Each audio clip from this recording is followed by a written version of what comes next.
Whoa.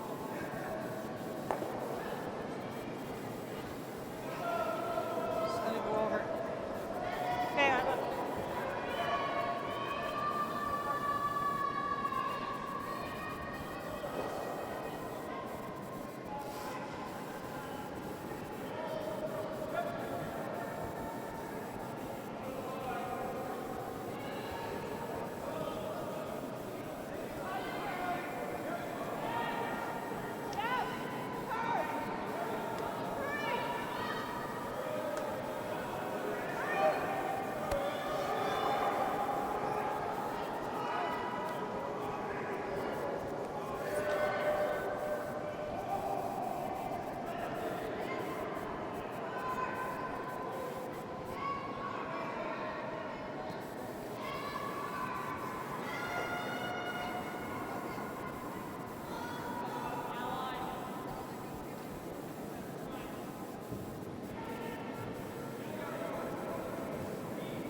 just for weight.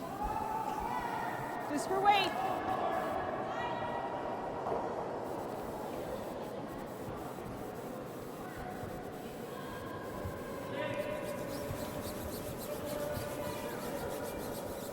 Okay, it's fine.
Welcome everybody.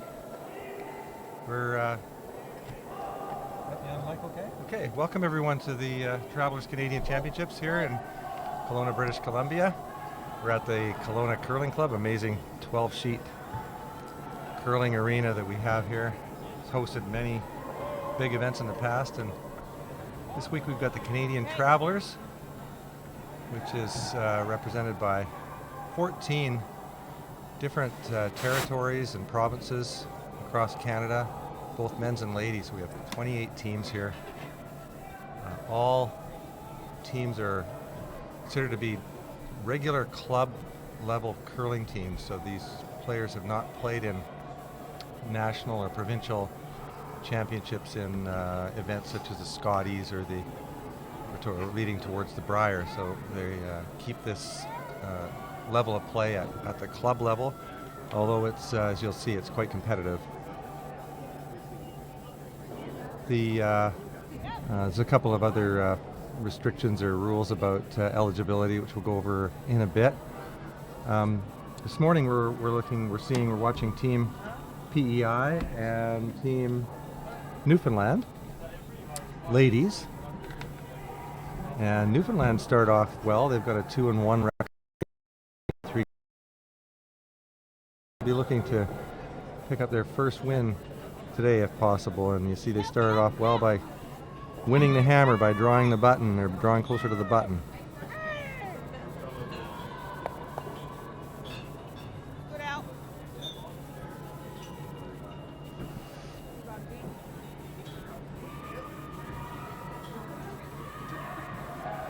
I'm Pat Ryan, and I'm joined here with Rob Koski in the control booth and all the amazing crew that's been doing the television here all week.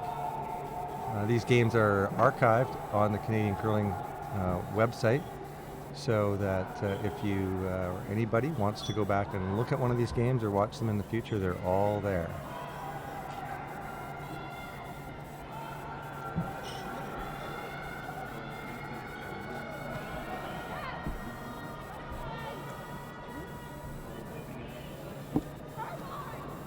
Newfoundland with a chance to put some pressure on. That's actually worked out pretty good for them. It's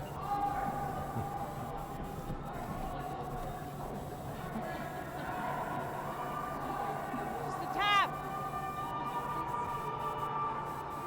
Rob, you curl here a lot at the Kelowna Curling Club. Maybe you can tell folks what kind of ice we've got here today. Thanks, Pat. Yeah, I had the pleasure of playing in an open bonspiel here just this previous weekend. We got 6 games in. The ice was fantastic, actually. It's faster than I've ever seen it here, and I've curled here for many years. There's a real nice amount of curl both ways. The rocks have been reconditioned a little bit about a week and a half ago, so they're kind of in a situation where they're really good now. They're not grabbing too much, but you do have to anticipate some breakout here, or else you'll see some extra curl and a lot of crashing on the guards. We had noted, Rob, earlier, some of the earlier games, that if the rocks didn't have much rotation, then exactly what you're saying, they just start to curl early and they grind in and slow down fast, so it can really make you look bad if you don't put much rotation on. Yeah, exactly. You know, you can sure tell the competitive players that when you watch the slams and everything on TV, how the amount of rotation they put on their rocks is quite significantly more than you see every day at a club level, and that's what these players here are going to have to kind of adapt to, and making sure they put lots of rotation on it, and the ones that do are probably going to have the most success. Well, PEI's got a glimmer of positive light here with the way these rocks are just set up. They can hit this properly. They can have 3 counters in there. It looks like they're going to have to work pretty hard on this one.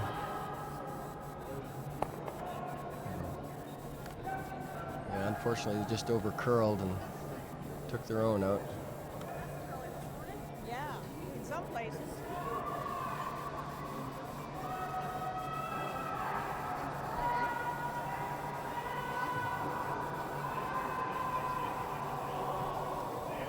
No, she was pretty much on the broom, but it just curls. Over this side is not curling, and here it's curling. Well, we're down to Skips Rocks, and Team Newfoundland has got a nice setup. Opportunity to possibly overcome the fact that they don't have last rock, because they can close up that center area and maybe even tap their own rock up a little bit. So Skip Susan Curtis is going to throw her first stone now, and we'll see how well she does on her first throw. Look at how much ice they're taking all the way out to the edge of the 12-foot. Yeah, it's a significant amount of curl there.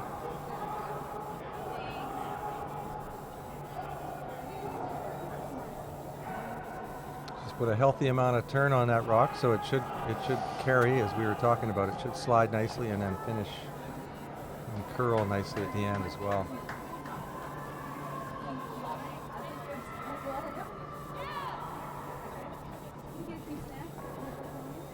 Yeah, they didn't get quite as much curl as they would have liked there, so they have left Prince Edward Island a nice opportunity to still make a good shot and have a chance for a couple.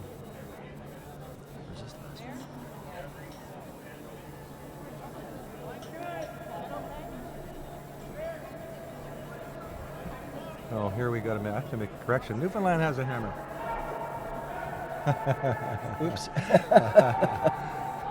I was looking over at the other scoreboard when I first checked it out, so sorry, folks.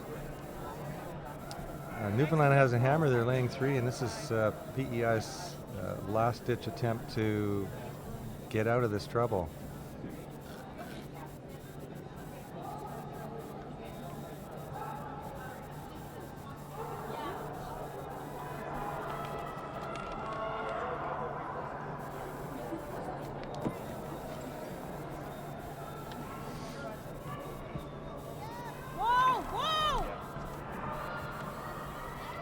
Well, they're working on this one pretty hard. It's going to finish hard on them again. It really is. If they get a little nick on the top one, they might get lucky. Oh, they needed just about. They needed a fraction more rub, but that would have been asking for some kind of good luck from above. So Susan Curtis, a chance to draw for 3 and get this game started with a nice lead.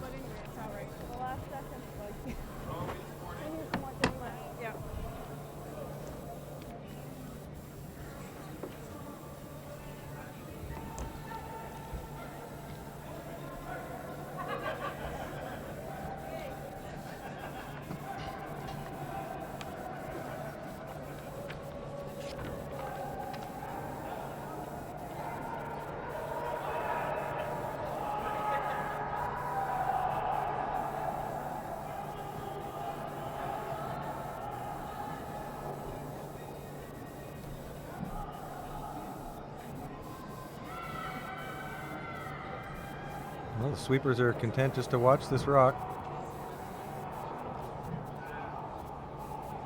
Rob, all the years I played here, I always liked the sweepers to be cleaning it. Because if you don't, you get a surprise and they grind it. Oh, no. Yeah, that was just a guard. Prince Edward Island does have one more shot. Okay. But I do agree very much so. You must keep at least one broom down to, if your weight looks good, just to hold that line. So they've obviously forced PEI to get out here pretty wide. This is nice rock. This is okay. So now we have to correct again. PEI does have hammer. Well, I think what's happened is they've moved the hammer back and forth on the scoreboard. PEI had it, then they gave it to Newfoundland, and now they're giving it back to PEI. This is last the rock. scoreboard indicates that Newfoundland has last rock.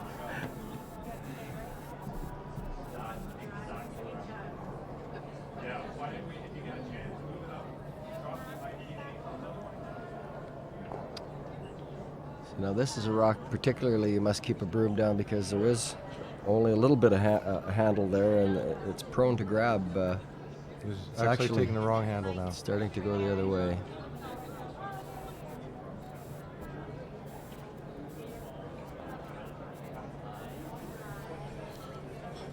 It looks like a steal of 2. I think we'll be able to keep the hammer straight for you from here on in, folks. Sorry about all that.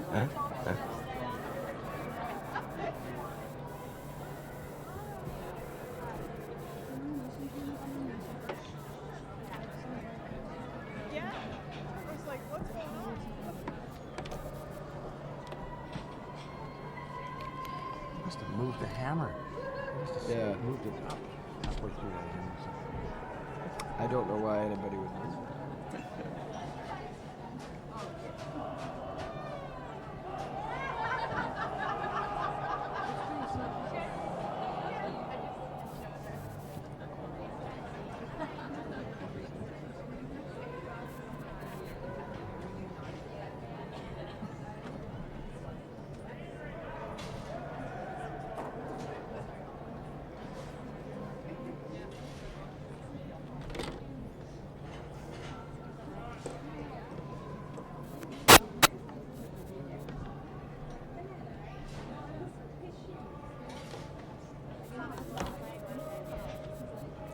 One thing here at this curling rink is usually a little bit quicker coming back towards the glass, and we'll see this a lot. Teams will throw their opening few rocks in the second end and slide further than they expect. And sometimes they'll throw a guard and it'll come in the house, or sometimes they'll throw one in the house and it will go right through. Just seems to be a little tiny bit quicker coming back here on the even ends towards the home end. Yeah, I think that tends to really show up dramatically later in the game too, when the pebble has broken down a little bit. Usually in the second, third, and fourth ends, it's pretty close to being the same each way. But as the game progresses, it does show up. What? Yeah, but did it have a handle to start? Might have had a lazy one. It's really dirty too. I noticed. Newfoundland.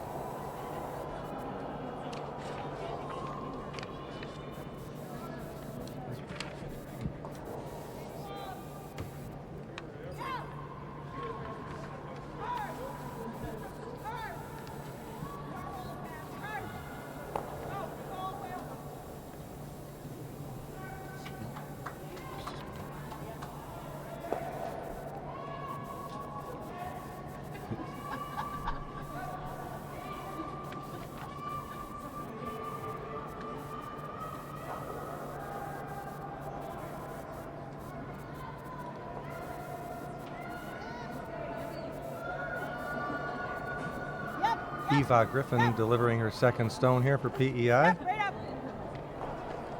Right up. Having a takeout and executes that just right.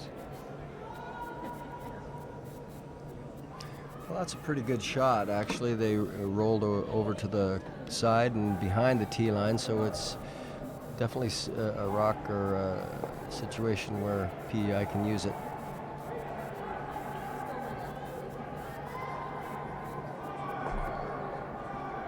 Newfoundland second is going to throw her first stone here. This is Catherine Miles. Going an intern takeout.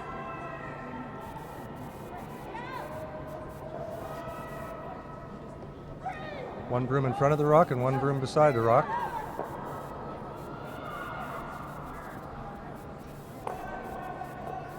And well done.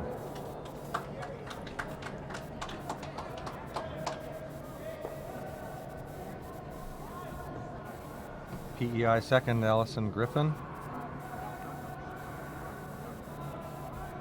Looks like PEI is going to be content to hit here, at least for the time being. Yep.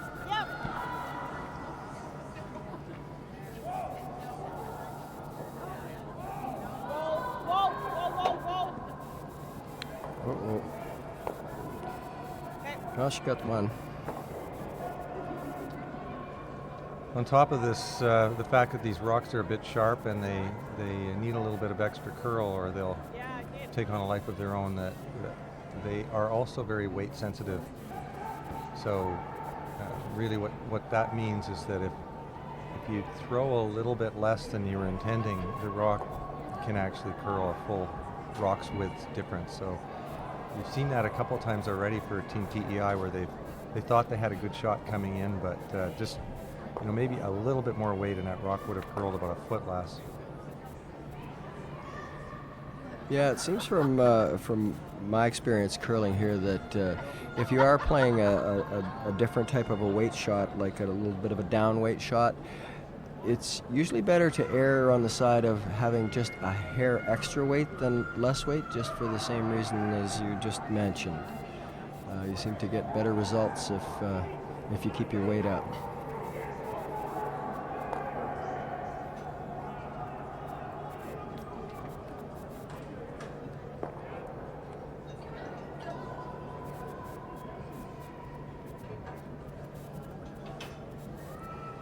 Taking a little bit more ice now.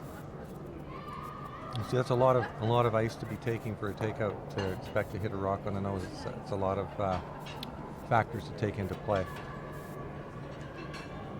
May have thrown this one a little bit harder.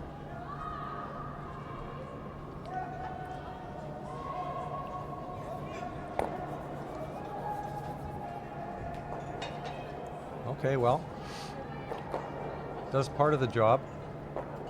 Yeah, the good news there is she at least got that rock, the Newfoundland rock, into the back of the ring, so you could freeze to it here later in the end. Make the Newfoundland team make a little tougher shot. Third, Patricia Spracklin for Newfoundland now is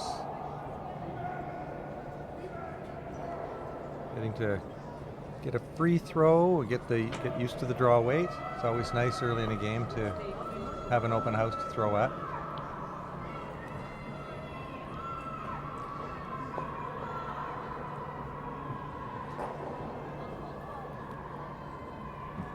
And see how those rocks just continue to slide coming home down those 8-foot strips get nice and fast.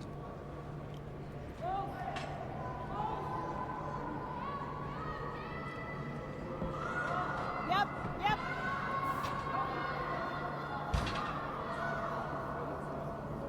Yep, right up, right up, right up. Very nice shot. A little unfortunate there, just with the hitting it so well, it was square on.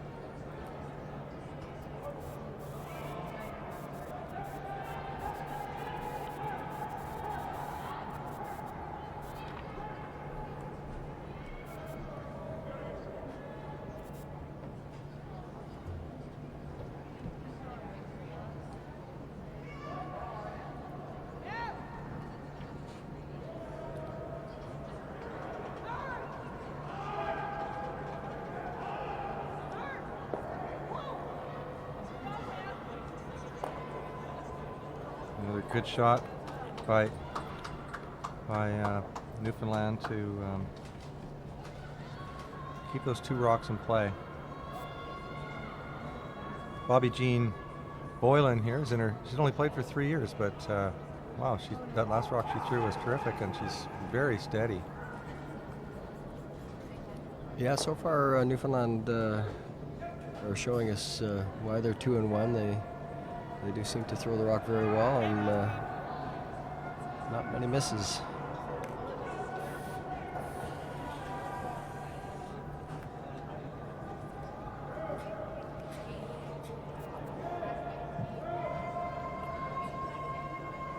I just gave Bobby Jean the commentator's curse. Yes, you did. Complimented her on her first shot.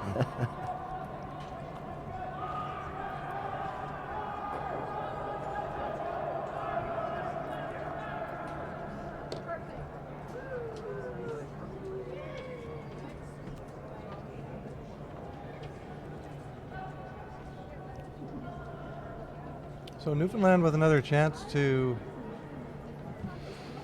pile a little bit more pressure on Prince Edward Island here late in the second end.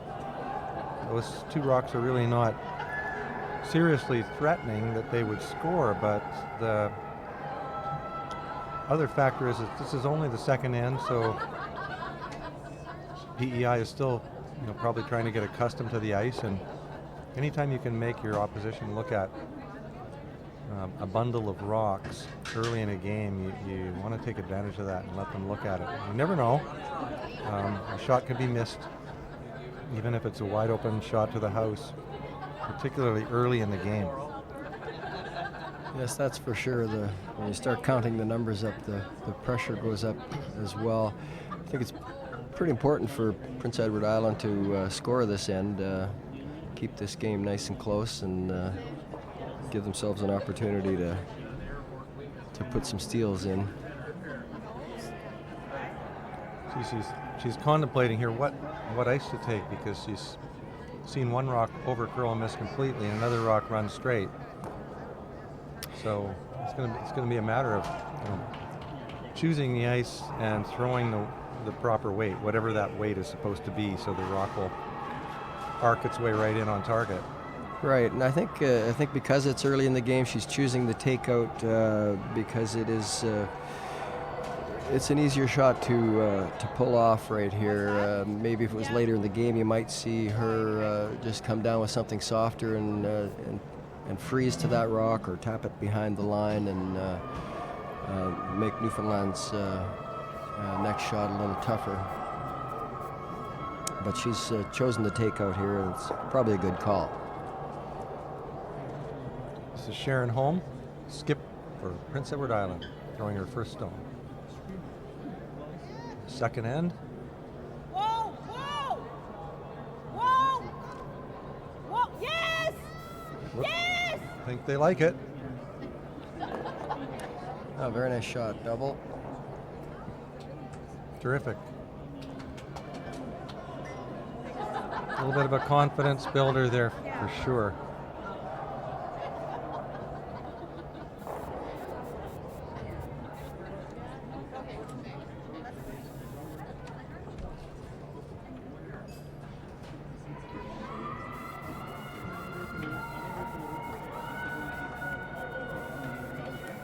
And Newfoundland skipper Susan Curtis about to deliver her last stone. She'll be looking for a perfect nose hit on this rock. And the reason that will be important is that both of her stones will then be in a position where PEI will not be able to hit them on the nose for shot. The PEI skip will have to hit and roll in. So we'll see if Susan can hit this rock right on the nose.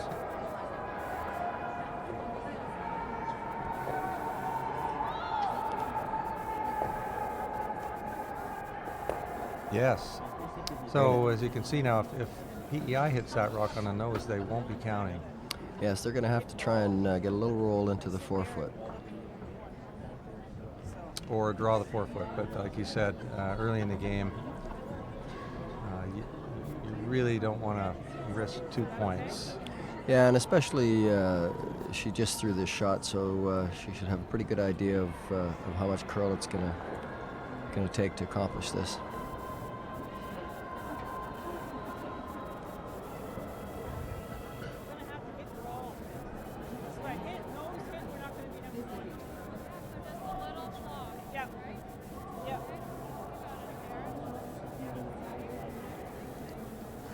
Everybody on the team now knows they need a little roll. Good communication there.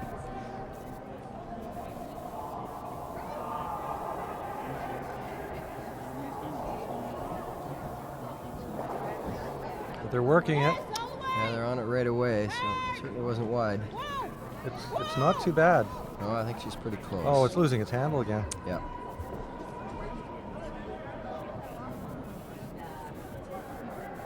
Well, I noticed there wasn't a lot of handle on it right away, but I'll tell you what, after that rock has lost its handle twice in a row, I think as a skip, if for no other reason than your own mental stability, I would be changing that rock. Absolutely.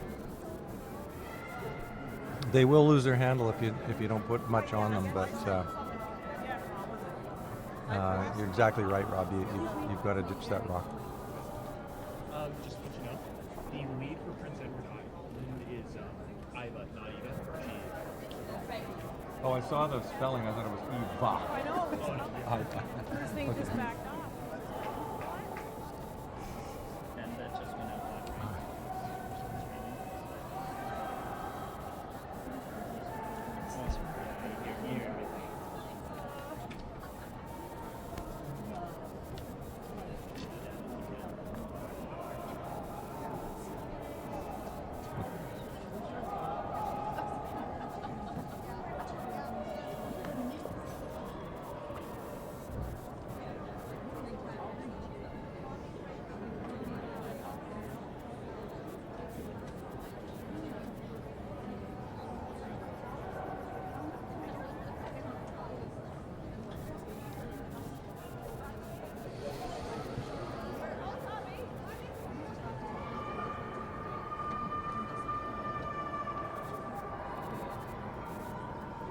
Well, that's a little bit of a break for PEI to start off this end, having Newfoundland pull up short on that draw attempt.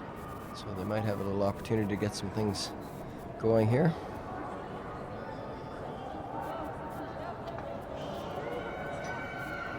Iva Griffin, lead for Prince Edward Island, and she's got the pleasure of curling with her daughter, who's playing second. Yep.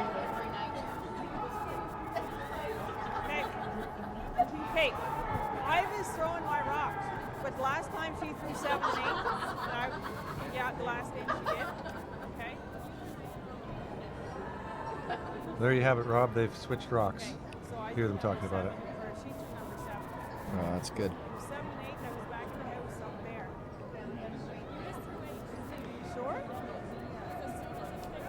It's a hard pill to swallow after it cost you 4 points. But at least they identified it within the second end. That's pretty good. That's right, Rob. Often you just assume you're throwing a bad stone, and you keep working it and fighting it all the way through the game. But whether you threw it bad or not, it's at least eliminate one of those possibilities by getting rid of the rock, and then you can still just work on your delivery. Well, absolutely. This game is no different than most sports. that a huge part of it is the mental aspect, and if you can keep your mind focused on the things that you're supposed to be focused on and not worrying about if you have a bad rock in your hand, that can sure make a huge difference.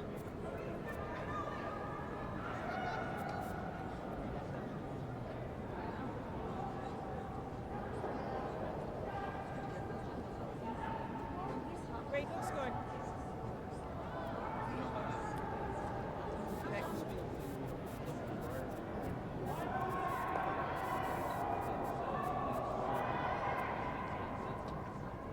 Iva wants to send a little shout out, or actually she wants to send a big shout out to Vanessa, Melissa, Philip, Dawson, Shanty, Hudson, Mateo, Ashton, Cassidy, and Dan Rather. I'm not sure. No, I just added that myself. So big shout out to all of you at home watching Team Newfoundland from Iva.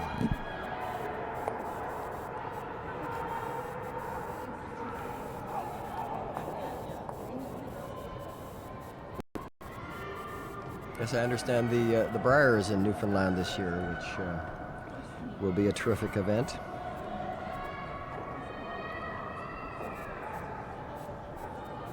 And here's Allison, the daughter.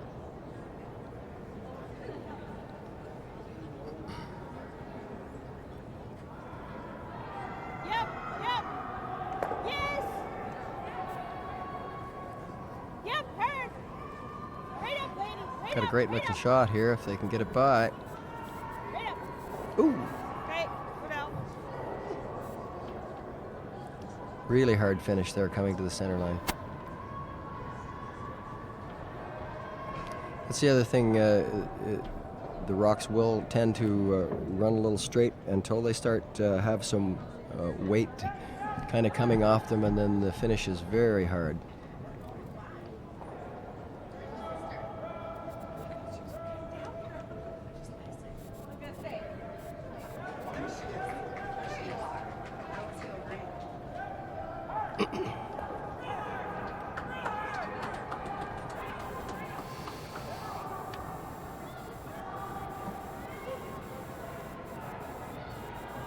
Allison Griffin with her second stone here in the third end. Allison played in this event in 2013. She too would like to send a little shout out to her teammates from that year. She's sure you're all watching.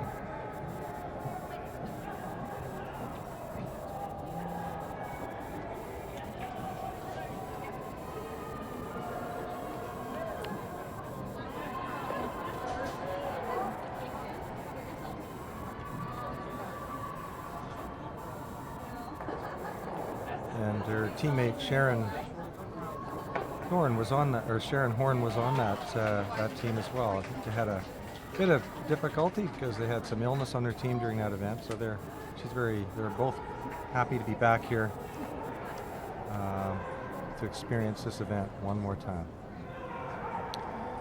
And what a terrific event it is. I can't think of too many other sports where you could have a mother and a daughter playing together in a national event representing their province. I think it's just fantastic.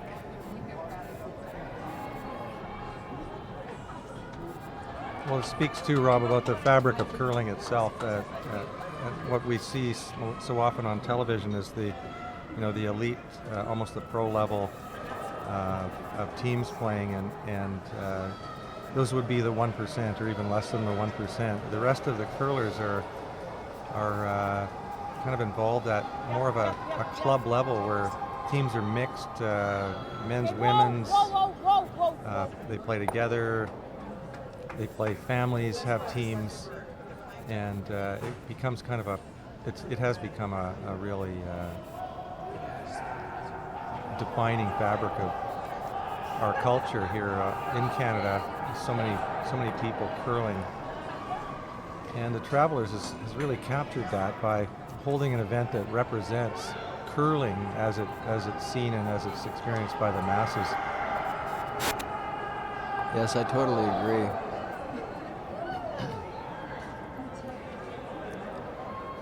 It's one of those sports that's passed down. It seems like from generation to generation, and you know, a couple of the other things about it is it is a lifetime sport, and it is a very social sport. I've met so many good friends over the years simply because I was involved in this sport, and I think it's just fantastic, and I must give a shout out to our manager here at the Kelowna Curling Club, Jock Tyre. I think we've experienced, like a lot of curling clubs across Canada, a slowdown in the sport over the last 15 years or so, and I'm happy to see here that our excuse me, our numbers are growing every year. A lot of young couples out on Friday nights playing in leagues and coming back even stronger the next year. So we're seeing a great new trend here. Excuse me.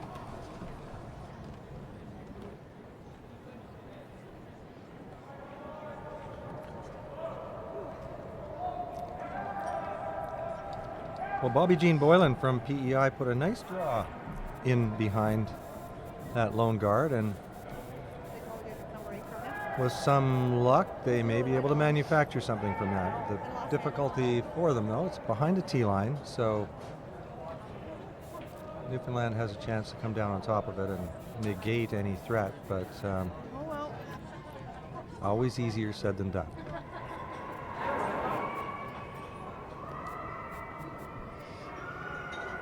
Asking for a little more ice. See, there's time clocks going behind the skipper there.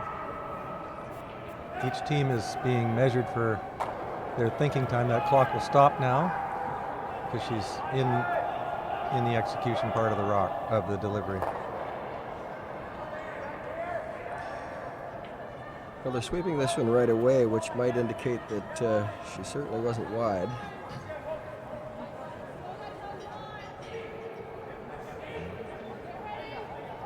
Look at that, nice slide. And that's going away where it's generally a little bit slower, so. That's a great shot. Like you were saying, Rob, that's a real terrific ice surface they prepared here for the curlers.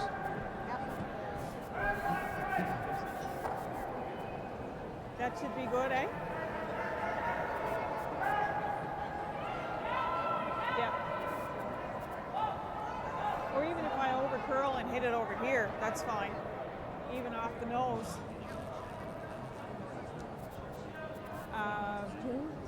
Back line. Yeah.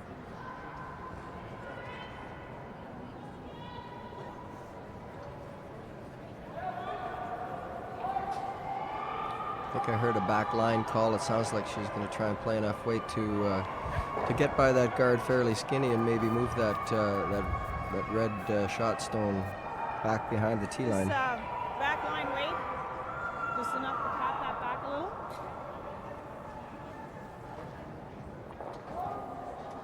What's that?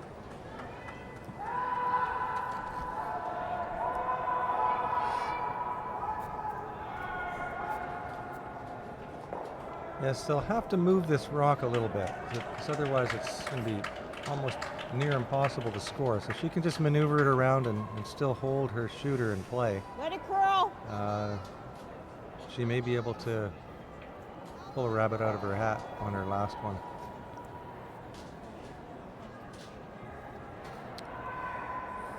Unfortunately, this one's not curling enough with a little extra weight. No handle either. Yeah.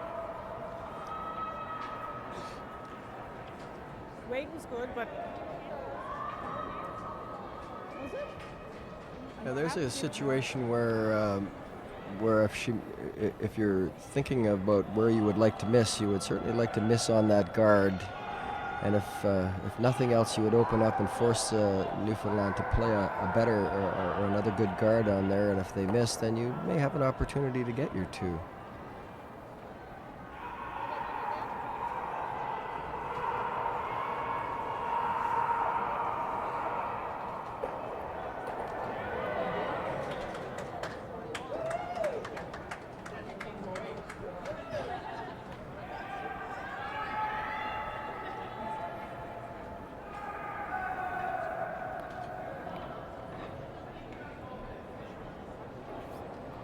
Susan Curtis now with the opportunity to just throw the very same shot she just threw.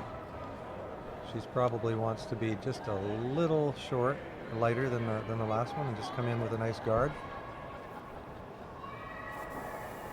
I'm sure if they have the line, they'll bring it right in. And they've got the line. If they want to, they could take that. No, it's pulling up for a nice guard.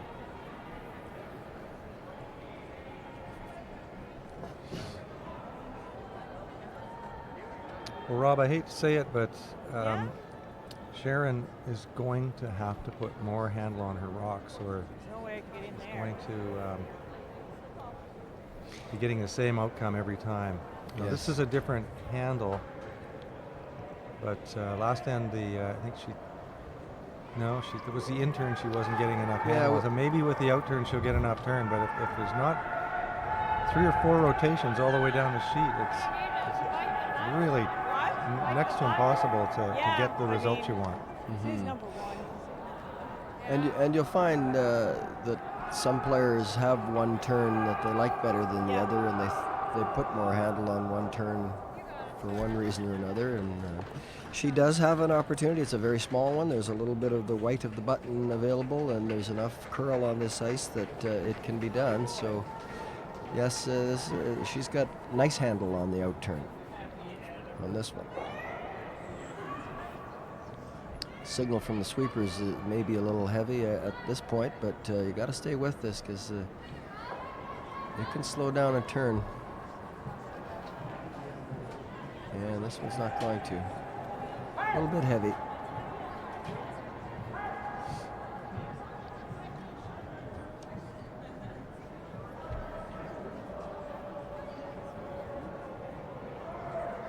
I certainly like that throw, though, Rob. Like that rock ran properly, and just 3 feet less, and she could have picked up a draw to the button and a point. Yes, absolutely. I think if she could throw that kind of amount of rotation on her interns, she would find her intern make percentages would go up substantially. Yes.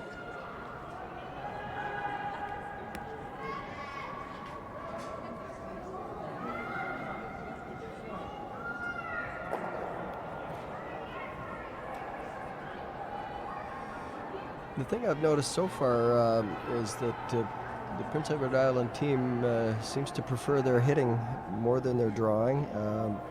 But being down 5-0 now, I think it's going to force them to take some more risks and play some more softer shots and trying to create some offense here. This is Newfoundland lead. Sigrid Fitzpatrick throwing her first stone and going a little bit deep in the house, but not out front. They don't want to guard out front at this point with a 5-point lead.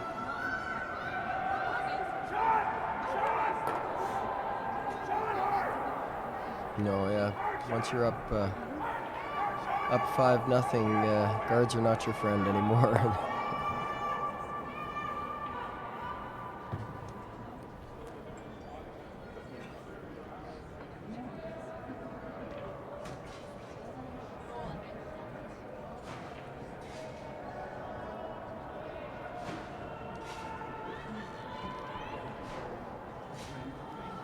This is usually where the corner guard slips into the house because of that downhill.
There's a nice freeze by Team PEI.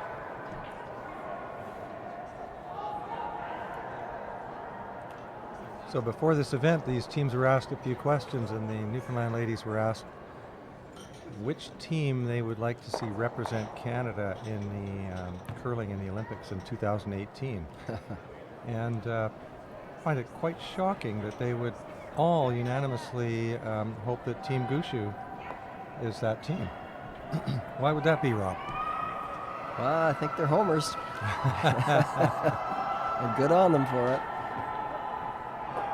Well, each member of the team has a street named after them. I think that's kind of advertising, wouldn't it be? Helping to influence their...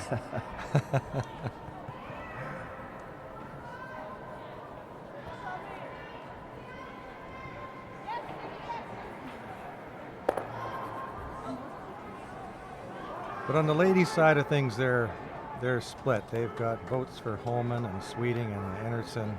So they only have the unanimous opinion about Team Gushu. I mean, that's not a surprise. It's enough to happen.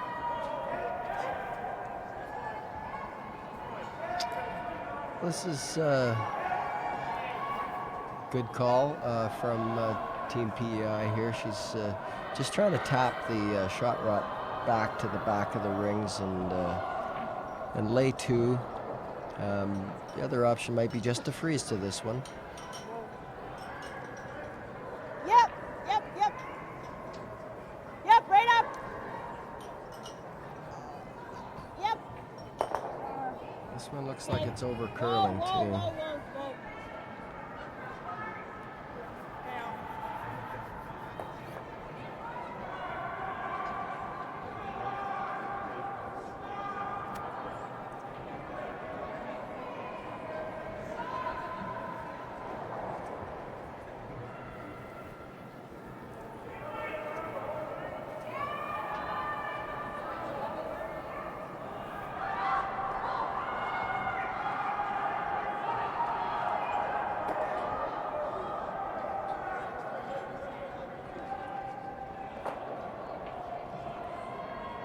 Newfoundland second, Catherine Miles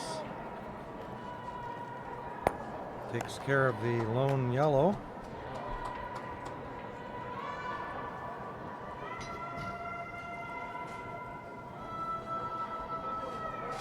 She trying a freeze there, Rob? Well, actually, she's. I think she's trying the same shot she called last time, which is just to tap it to the back of the house or just out. And I'm not sure why.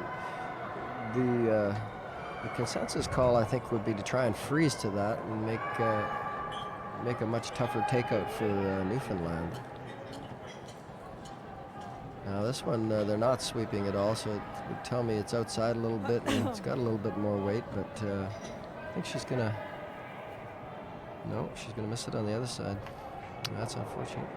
It was a difficult call, though.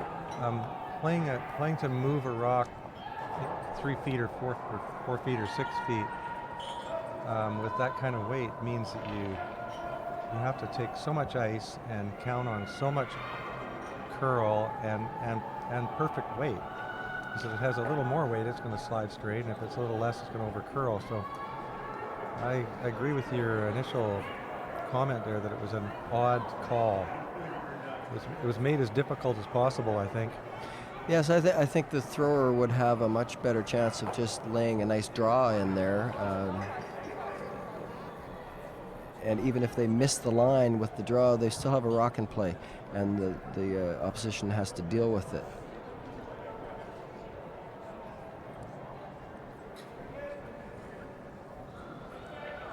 Now, of course, with that red rock in front of the tee line, it's more naturally the only thing to do now at this point is to take it out, try and get the double, and perhaps get a blank end and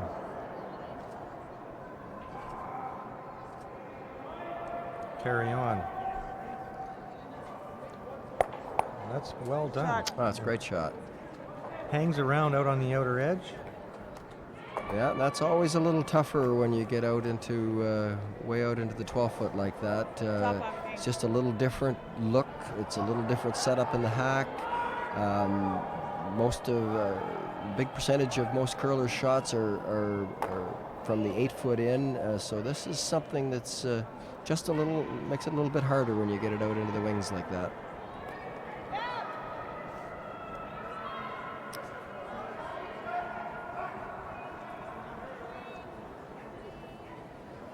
A very nice shot.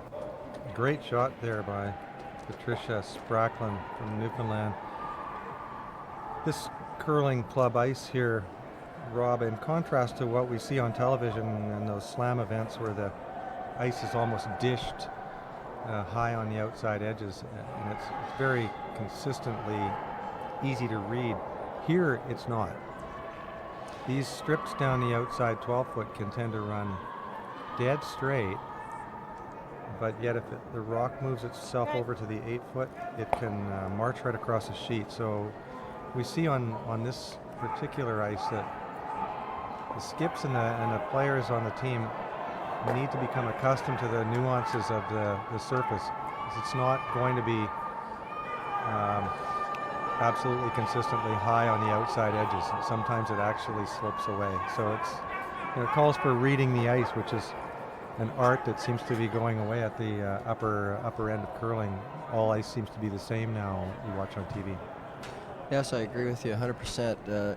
I think what they'll find here is the better skip readers will have quite an advantage, because as the week goes along, there are certain characteristics to this ice, but they are very consistent from sheet to sheet. So when you find the spots that run a little straighter or curl a little bit more, you can usually count on, when you move to another sheet, that you're going to get reasonably the same look. But I agree, the slam ice is so good, it's so consistent that the teams pretty much know what's going to happen a lot of the times before they step on the ice for their first game.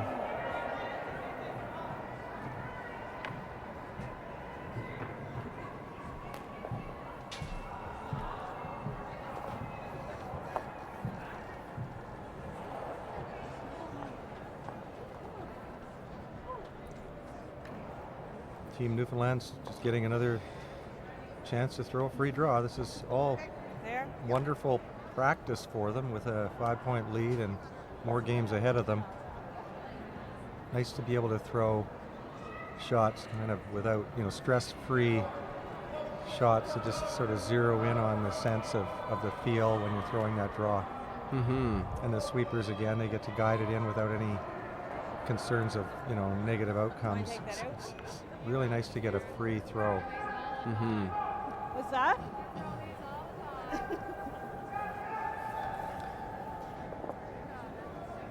Looks like PEI has decided just to maybe get a chance to try and blank this end and see if they can get something going next end. No. No.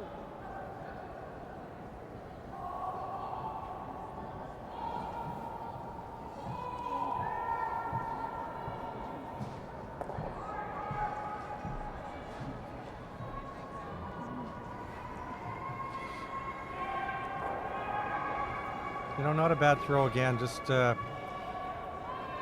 not quite getting getting the results. And she's still haunted by those first couple of ends when her rocks walked across the sheet.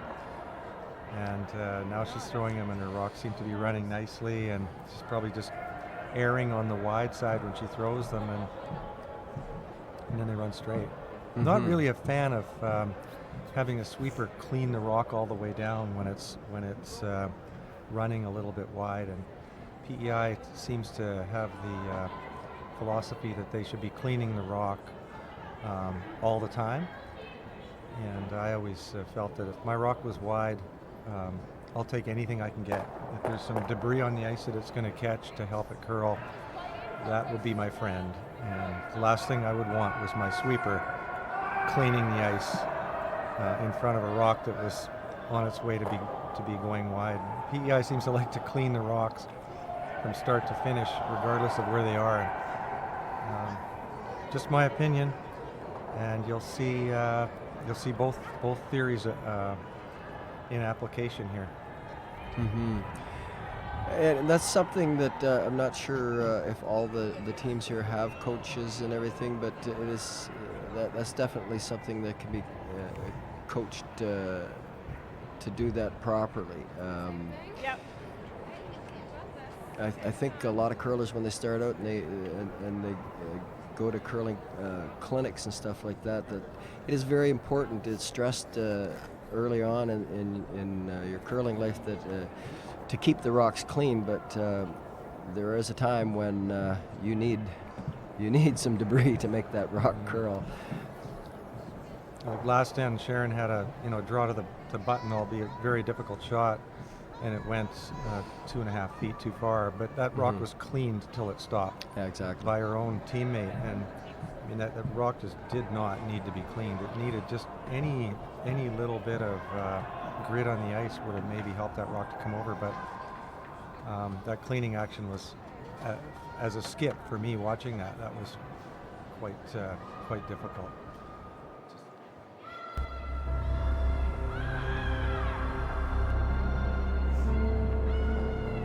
One might say I was born to overcome challenges. 2 months premature, in and out of the hospital, and a heart condition. My parents call me their miracle baby. As with all survivors, I searched for my place in this world, and I found it here. This pebbled ice is where I battle now, and at only 12, I am already a 5-year veteran of this sport. I have my sights set on the Olympics. I will push hard to get there. The only size that matters in this sport is the size of your dreams.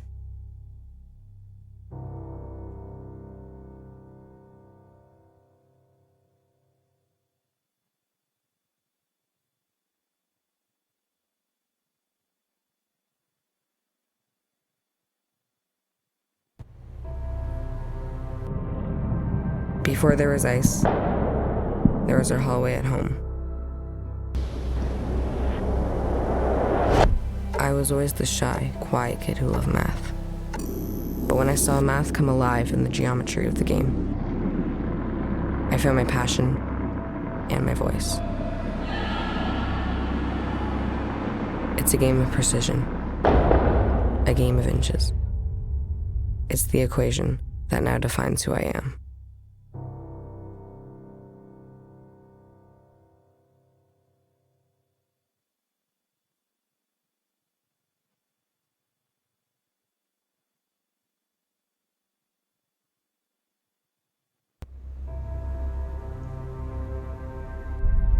This ice is everything. It's where I come to feel close to her, to feel whole. This building helped raise me when my mother no longer could. When I step on the ice, she steps with me. My dad is my rock. We're a team now, like the 4 of us when we step on the ice. People say that this isn't a contact sport, but that's not true. It contacts you where you need it the most.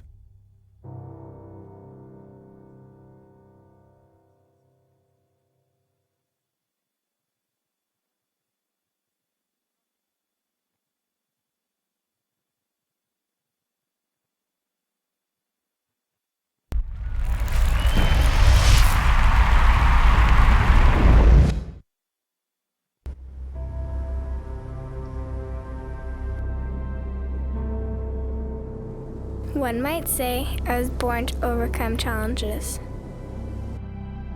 2 months premature, in and out of the hospital, and a heart condition. My parents call me their miracle baby. As with all survivors, I searched for my place in this world. I found it here. This pebbled ice is where I battle now, and at only 12, I am already a 5-year veteran of this sport. I have my sights set on the Olympics. I will push hard to get there. The only size that matters in this sport is the size of your dreams.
we're back underway here after the fourth end break. Newfoundland with a 5-0 lead over PEI.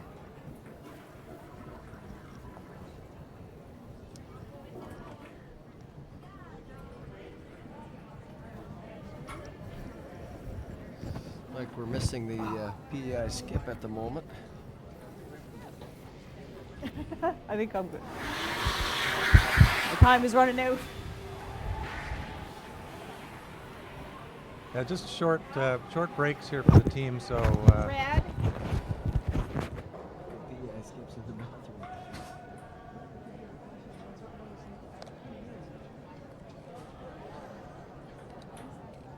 teams will be finding their way back out on the ice. Sometimes the games start up. Here she comes. What? Might have me to blame for that because well. I was downstairs getting a coffee and we started that's not my chatting. gripper. And she probably had a few things to do when she was inside.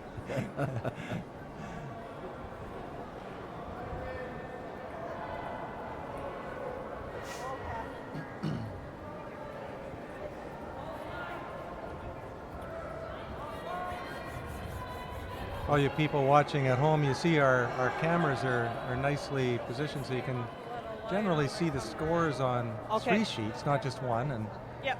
I know from being a television curling fan, I'm always quite often wanting to watch the game on the next sheet because I happen to know those people. And so although the feature game is going on, it's the game next door that I'm focusing on. So it's nice that we have our cameras widened up a little bit so we can Let it follow curl. those 3 Let sheets. it curl. Yep. Yep. Yep. Right up. Right up. Right up. Okay. Good job, Iva. There's a good shot. I think Rob, did she even touch that guard as she was coming by? It looked like she might have rubbed it and still buried out the other, or came right out the other side of it. Very close. She might have just touched the backside of it. Well, this is a great starting opportunity for Prince Edward Island. A couple of guards out front. Shot rock in there now, and another stone of Newfoundland's in the back of the ring. So they couldn't ask for a much better beginning of this end, that's for sure.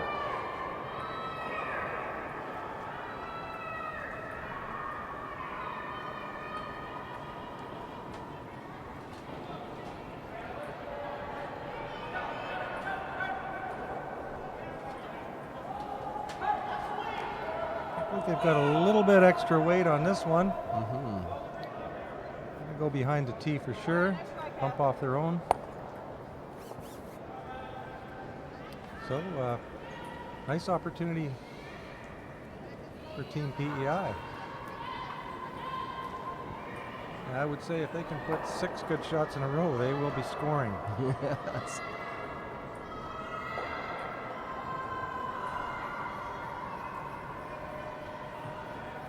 Just for weight, girls.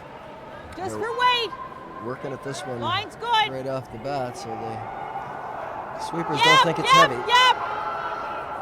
A great line. Right here. Right up. Right up. Okay, let's go now. Great shot. Yeah, good judge by the front end there from PEI. They picked up on the weight right off the bat and swept it most of the way.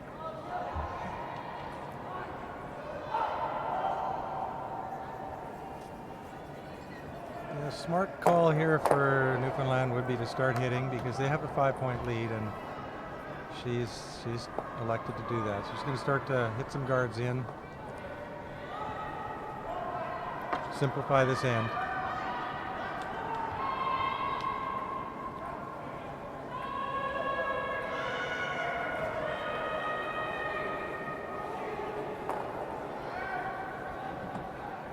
One, two.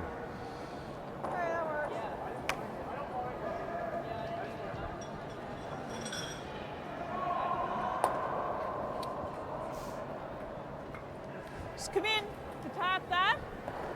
Okay? So again, I'm Pat Ryan, and I'm joined here with Rob Kofsky. We're your telecasters today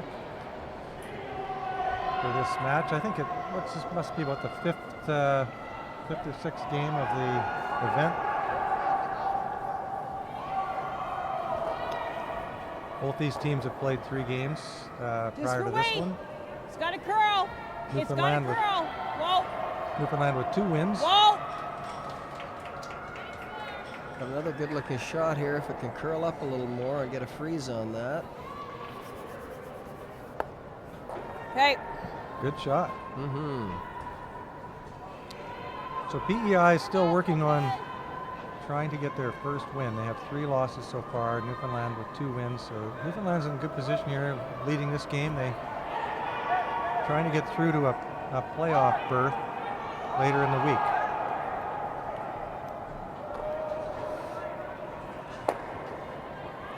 It's a good-looking shot coming down here, Rob.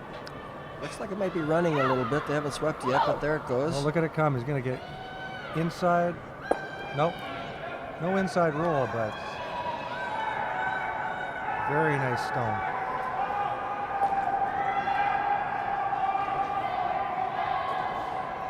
See, now she's calling for a full hit takeout here. Again, I think maybe something softer and just pushing that red stone back a ways might be in her best interest.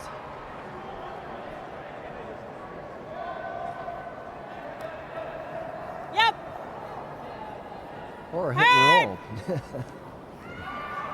Hard. A real good-looking shot here. There's the roll. Very nice. She didn't miss that guard by hardly anything. Yeah, she got a little bit of her rock in behind, so that was a very good shot. We've got 12 sheets on the go here today. So there's lots of noise going on out on the ice. These players are having to call the game, and they can't necessarily hear themselves. Yes, because it is such a big building, when you play here a lot, you develop the habit of having to, as a front end or a sweeper, you have to look up and visually catch some signals from your skip, because sometimes the vocal commands get drowned out. Miming, I call it. Everything is a mime, and you overact with your arms and your hands to signal to the other players what you want. The alternative is you lose your voice after about the 3rd or 4th game, and then you're really no good to anybody for the rest of the week. So preserve your voice and get into the hand signals.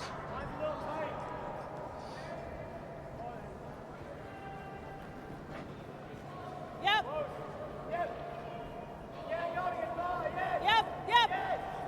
This looks like it's over curling. Yep. Right up. Right Yes, up. it is. Okay. But that's, that's pretty good. They've locked a nice angle on that, protects their 2 yellow rocks, and at this point, Newfoundland really doesn't have a shot to get at those. Right now, anyways. They may be able to manufacture something, but as it stands right now, PEI is looking to be in a real good position to score this in. Yeah, that rock ended up as a plan B, turned out very good for them, because it staggers the 2 rocks, and there's really nothing Newfoundland can do here except try and clear that front again.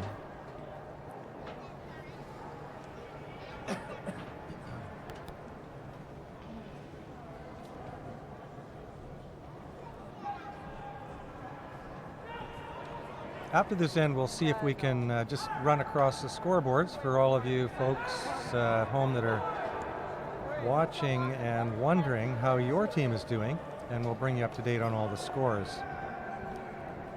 12 sheets on the go, and we always see a men's team and then a women's, and men's and women's going all the way across the curling sheet. It's just a great atmosphere.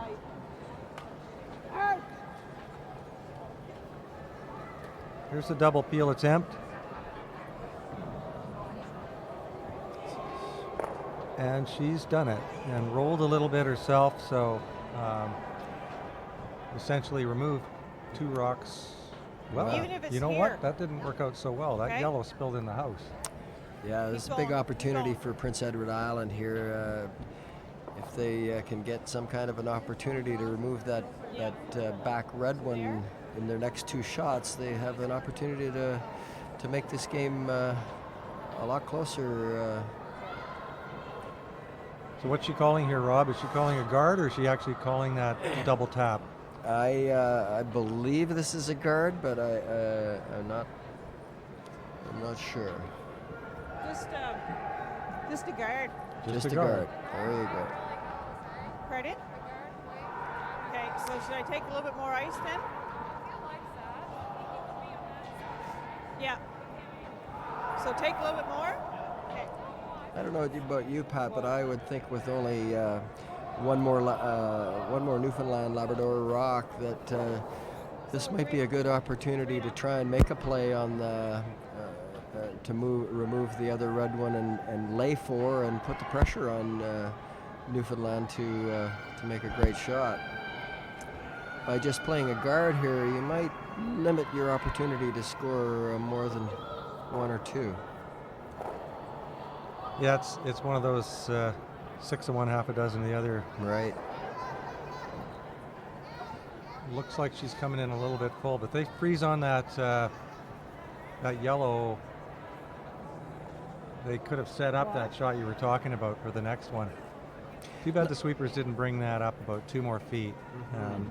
Man, that would have been locked on. That red would have been shivering in its boots. However, it ended up in not a terrible spot.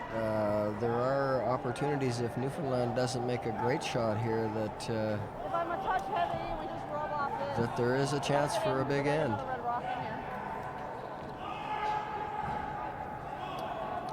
So what do you do if you're Team Newfoundland here, Rob? Well, I would think I would take a look at the scoreboard, seeing that I'd be up 5-0, and maybe try to eliminate 1 or 2 of those yellow rocks. But it looks like they're going to try and play a draw here. I'm kind of liking the draw myself. Actually, well, it's your way out of certainly your way out of the end if you're a Newfoundland Labrador. If they can make something, get something buried in there. See, playing a takeout, you might actually do a favor for PEI by taking out your own rock by mistake, or if you hit and roll out, and there's a 4-ender. This gives them a chance to put second shot and another rock, another red in play, and if they do, the chance of PEI making a double will be difficult. So this will likely reduce the damage down to 3 at the most if they make a draw here.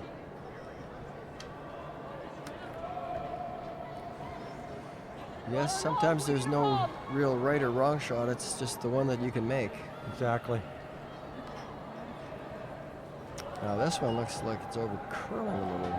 Well, she's trying to Or come she in got that good hole. line. Yeah, a little short. I don't know. It's looking really good if it can carry.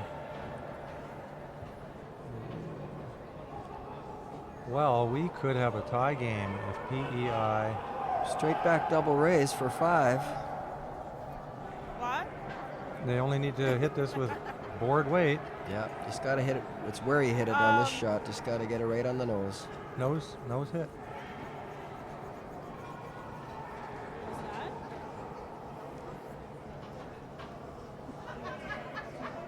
And what a turnaround this would be.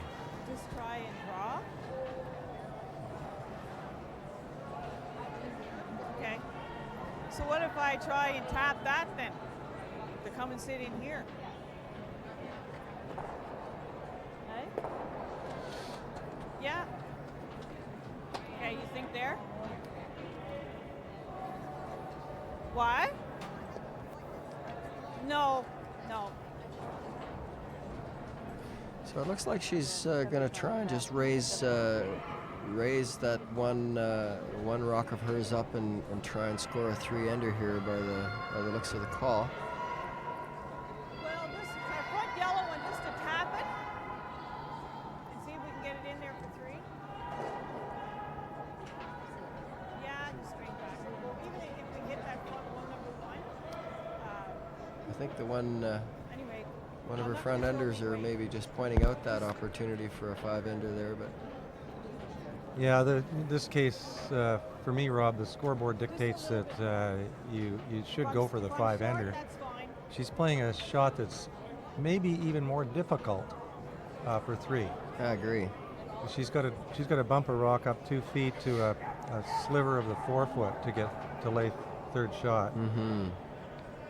Very precise shot.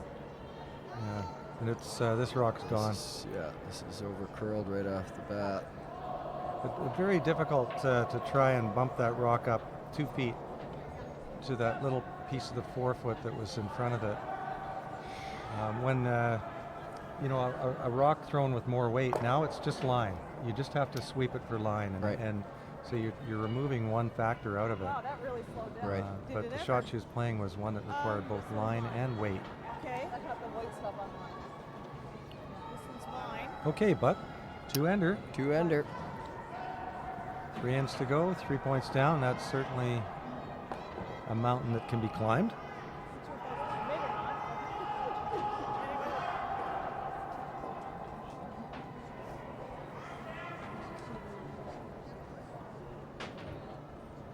Be out here.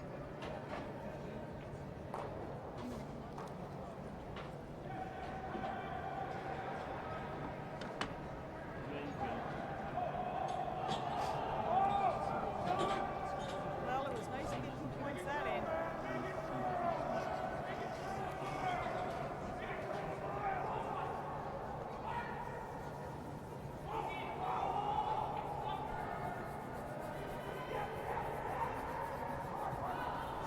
Okay, that's good. Okay, I'm a great 3. Nice guard thrown by Team PEI. See those time clocks clicking behind? Here we are. We're going to go over to some of the scoreboards just to give you all an update. Let's see what sheet we've got there. We've got Yukon Territories and Northern Territories 2-2. They're playing on sheet 3. We're going to come inward. BC and Alberta. This will be ladies. Alberta ahead there, 7-3. That's not our rock. Next sheet we got. That's the other live stream game between Manitoba men and Alberta, and it looks like Alberta has, you can't see it because of the post, but I believe they stole 4 to go up 5-2 in what was a really tight game. Lots of room. The Brunswick and Yukon Territories ladies. We'll see the score. There it is, 3-2. For the Yukon. Yeah, a little bit. Yep. This game's just going on Shot right beside us. Men's Newfoundland doing very well again here against New Brunswick, our feature game. And then we have the men from Quebec, Northern Ontario, having a very close battle. And as the day goes on, we may just bounce over and see a Saskatchewan ladies over Northwest Territories. Was that? Is that Nunavut territory? Oh, was that Nunavut? Nunavut. Again? Well, we'll have to figure out our I'm going to guess that, what those initials the are. NT is Nunavut territory. but Nunavut I'm going to check on territories. that and we'll get back to you. Okay, Ontario, Nova Scotia, deadlocked. Ladies over on sheet 12.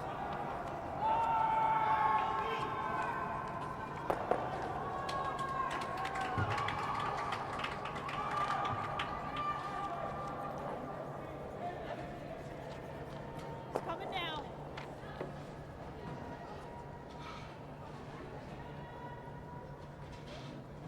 Just leave it. Good out.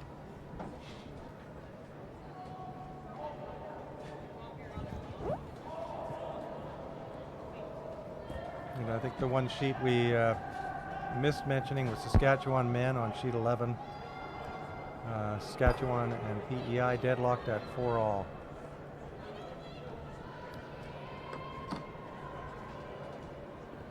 Team PEI is getting some action in play here this end. 3 ends to go, 3 points to overcome. And they are so far managing to maintain a few rocks in play here. Well, they're sitting in a nice position now. One guard on the center line guarding that rock in the 12-foot. They've decided to try and put another one around that and get it into the 4-foot or the center circle area. Good call. The other call could be to throw another guard out there, but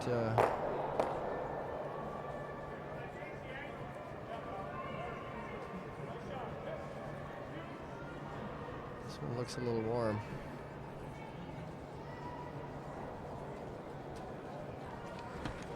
Okay.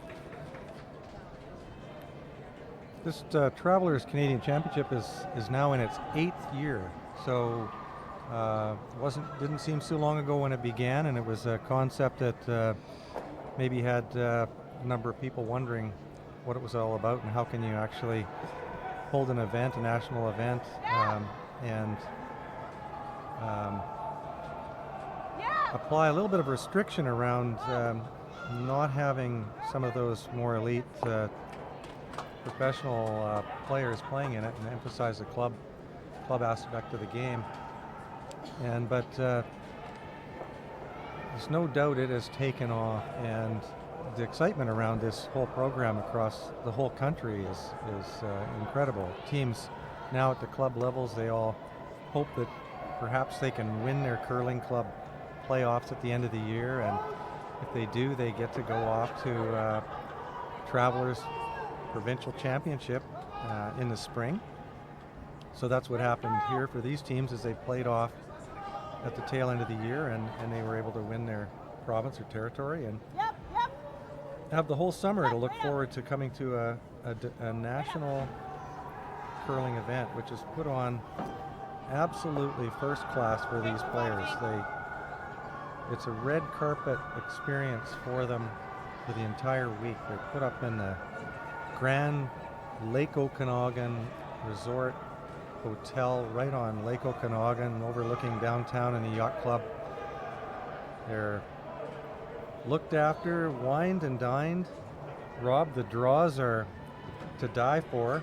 We curlers that have played in the Briar and have to get up for those early morning and late night draws and then get up the next morning early again. They have real humane draws. They play at 10 in the morning. And yes, I just think this is a tremendous event. I think it's what curling has needed.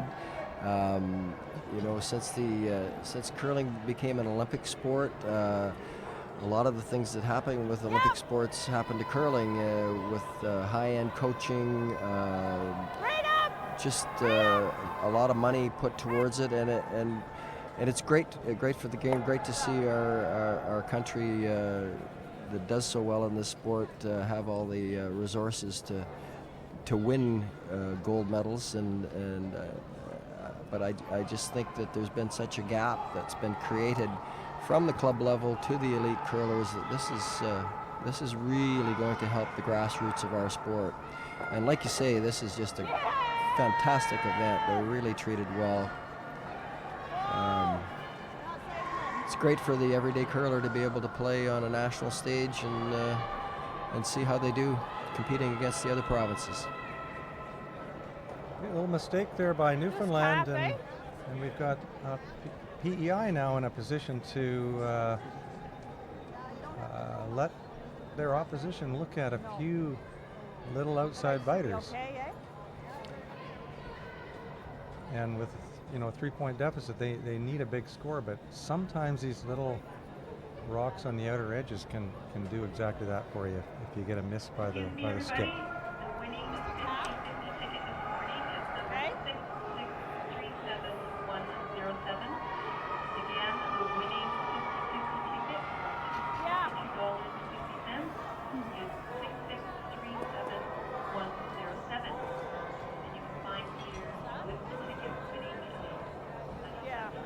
I'll take a little bit more.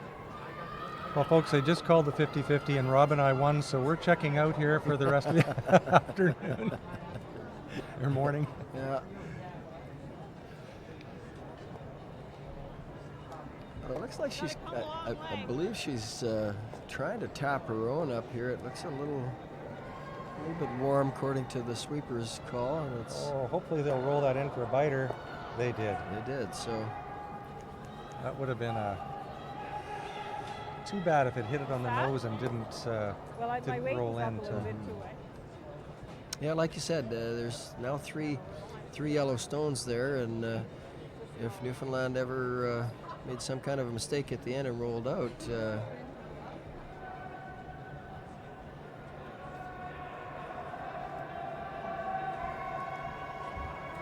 So Rob, when they first began the national events at the Briar, McDonald Tobacco, it was their vision to emphasize Canada and all of the provinces. So what was a tradition right from day one was that players would represent their province and proudly put their provincial crest on their back. And for, I guess, it's been over 100 years now, I think.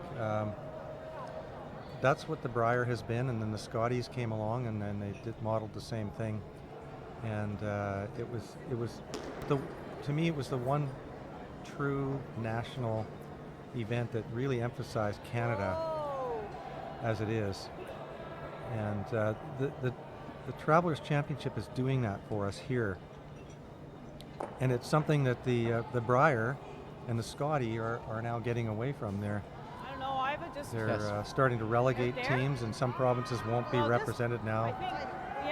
And they're limiting the number of teams, even though we've now got more territories, to our national makeup. So they're limiting the number of teams that can play in it, and so they've broken that tradition. And I think it's a bit sad. We're still seeing provincial crests on teams at the Briar. But what we're seeing here with the Travelers is every territory and province is represented, regardless of size or regardless of how well you did last year. Yeah, I couldn't agree more. I can remember the first time I was lucky enough to put on a provincial sweater, and I tell you, it's quite a feeling. And there's nothing better than truly representing your province or your country.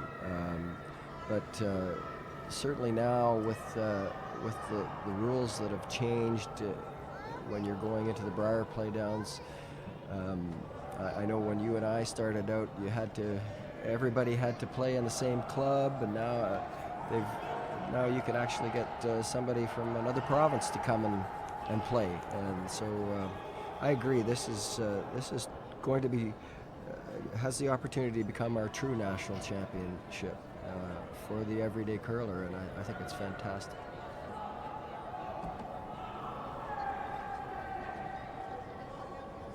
So there we have it. We have 3 flobs. What are those funny little outside biters? Something like that. Something yes. like that. I think most of you know what a flob is. And those are those little outside biters that can actually score. Yes, unfortunately, would have been nice for Prince Edward Island to maybe have put that third rock into the forefoot and create a little more pressure for the Newfoundland skip, but she has a fairly big chunk of the house to be able to draw to. But when you're looking at 3, anything can happen. And no real opportunity for backing unless she happens to squeeze by that top one, which I don't think she's planning to do. So this has to be made on its own, cold. Mm-hmm.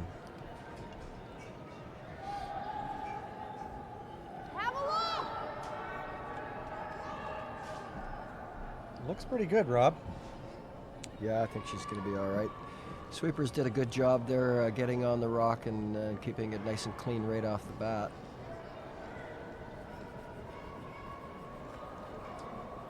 Big pressure shot, Yeah, and sure that was a game, could be a game winner, just that shot we just saw. Game winner, game saver, yes. Good shot by the Newfoundland skip. So one of the problems or the troubles that comes with having 14 teams in a week-long event is you can no longer run a round robin. So you can't have every team play every team. And that's what we try to do in Briars and Scotties is we like to have a clean round robin where every team plays every team, and that determines the rankings for the final playoffs. But here, what all they've done to overcome that and to make sure that this was fully and wholly inclusive and have all 14 teams is they simply just broke the teams into 2 pools of 7, and the teams play a round robin amongst themselves within those seven teams. So how they determine what those 7 teams are, likely the past year's rankings, so they put the number 1 teams up and so forth down the line. So presumably those pools are fairly distributed in terms of talent. And round robin, so 6-game round robin, and then the top 3 out of those pools will advance to the playoff rounds. So that means that 6 out of 14 will make it to the playoffs, which is awfully exciting, and it keeps everybody involved and focused on their games throughout the entire week, because they're never that far out of the playoffs when 40% of the teams are going to make those playoffs. So it's a pretty ingenious the way this whole event has been put together. I just can't find anything wrong with it. I really like it. Okay, that's good. Not either.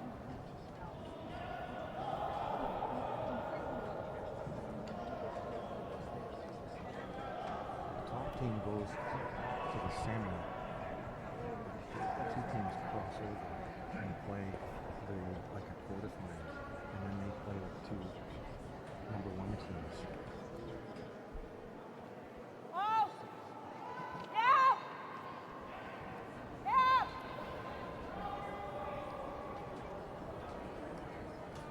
Hurry!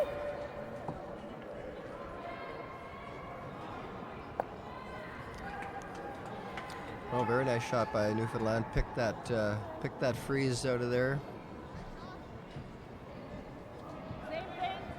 Gonna try and make Prince Edward Island make another good freeze on there.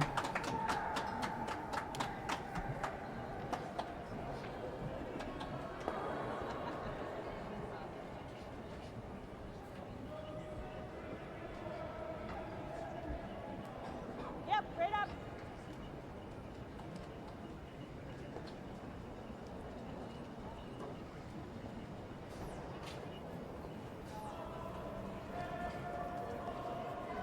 Okay.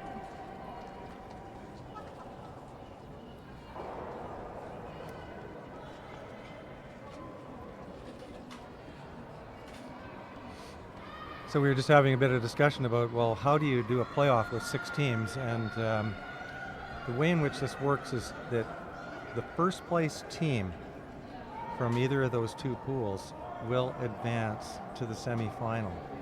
So if you're the number 1 team in that pool of 7, you advance the semifinal, and the number 2 and 3, they will go in a crossover against 2 and 3 from the other pool to start to involve this crisscross over, and then the winners of those games will also move into the semifinal and play against the 2 teams that finished in first place in their pools. So a nice big advantage to be first place in your pool, for sure. Get that bye to the semis.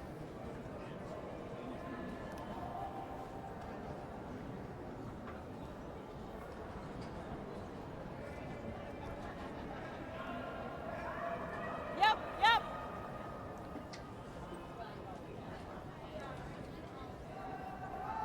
Right up to it, right up to it, right up. They also have another really Okay, good. unique way of maintaining this kind of the non-elite principle that they've applied to the travelers, and that is that through restrictions they indicate that no player can have played in a provincial championship in the last 4 years in order to be eligible to play here. With one exception, they do allow one player on the team that may have played in a provincial championship within that time frame. So, not sure how that would pan out if Kevin Martin or Randy Furby came out and played. I don't think that would go over too well, and so I think in the spirit of what they're looking for is they just don't want to cut players out that may be trying to get the provincial championships, but I don't think they really want to see a world championship skip out here the year after they won the world playing with one of these teams. So there could be a little bit of eyebrows raised if one of those elite players showed up here. The other restriction they have is that any of these players that play here this year, they are all ineligible next year. Yes, So I heard that listening to your broadcast yesterday, and I didn't know that, and I think that's a pretty good idea. The whole idea, I think, behind this is to promote the sport of curling and get more people involved. And if it does get a little, I'm not sure what the word is, but when you see the same players dominating year after year, it tends to throw a little water on the idea of that other people can rise to that level also.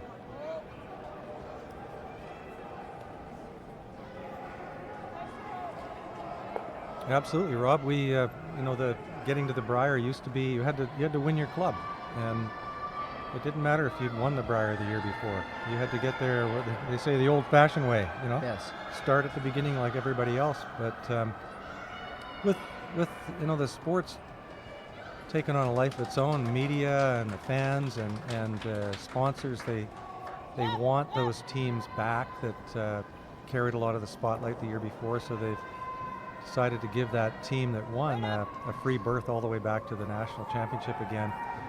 The Travelers has done the exact opposite, which I think is awesome because it keeps players from just building teams to come here. Because like I said, this is an awesome lifetime memory experience for anybody that plays here. And once you play here, you absolutely want to come back. And so you'll start to work at it harder, and if you get good enough, you'll dominate. And so by just making that restriction, it says, you know what, you came last year, someone else gets to come next year, and let's spread the joy around and the experience around like curling itself. It's such a well-played game by all ages, and everybody in the communities, many of them are involved in the sport, and this just gives them all a chance to come the next year, and you don't have to beat the reigning champion to get there. Yes, exactly. And all these people are going to walk away after this week with some brand new friends, some people that they're probably going to communicate with for the rest of their lives.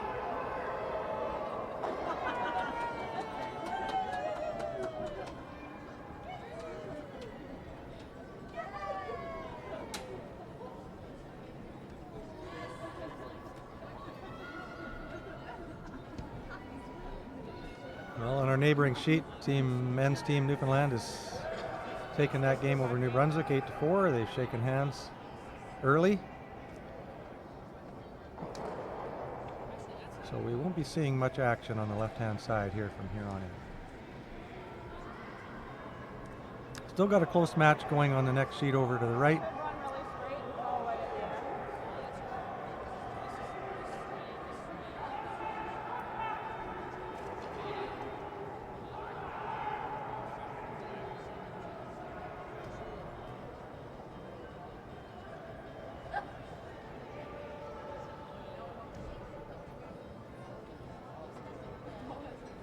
Quebec and Northern Ontario having a nice tight match there.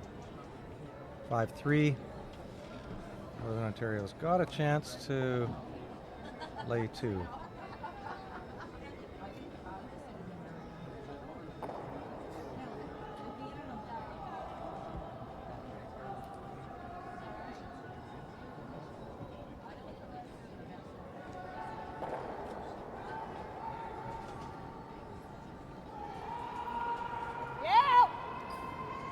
skip stones here for Newfoundland. Just playing elimination now. Yeah. Keep those yellow rocks out of the house.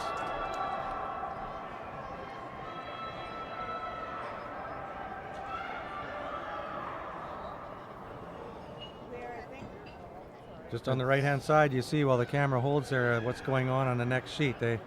Those two reds could represent a tie game for Northern Ontario if they can keep them in play, but Quebec looks like they're going to try and throw a boomer down in there and maybe get rid of them. Yeah, on our sheet here, Prince Edward Island has chosen to hit the shot rock out in the 12-foot. Count their one. They could draw, but she has just seen this shot come down from the Newfoundland skip, so they probably know this shot pretty well.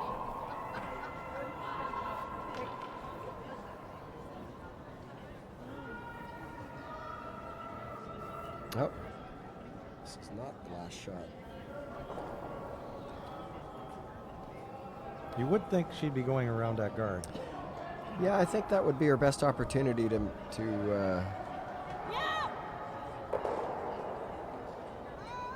try and count two. Let's hide one. And this one is taken off a little bit by the looks of it. No, she got a double. And she's roll going to get the behind the roll. guard. What a shot. Well, neither of us predicted that one. No. And our next sheet over, you see those two reds? Quebec threw a boomer down and they hit it exactly wrong. They left both reds in play, and Northern Ontario's got a chance to lay three. And they're two down right now playing the seventh end, so we could have a real interesting game, final end, coming up here on the next sheet over.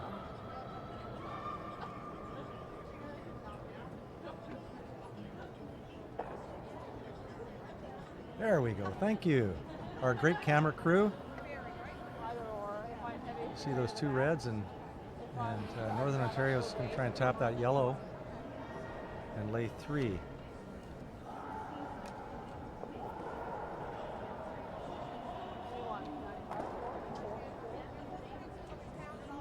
I think this is Skip's first rock.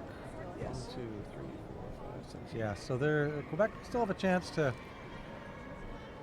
cut down on the red stones. One more throw. Oh, I kicked too hard.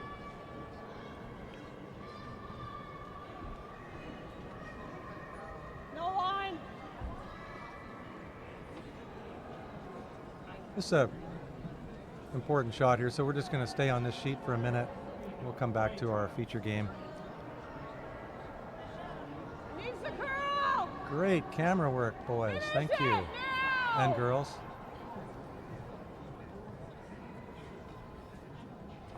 All right, well distributed. 3 rocks straight in a line, no doubles.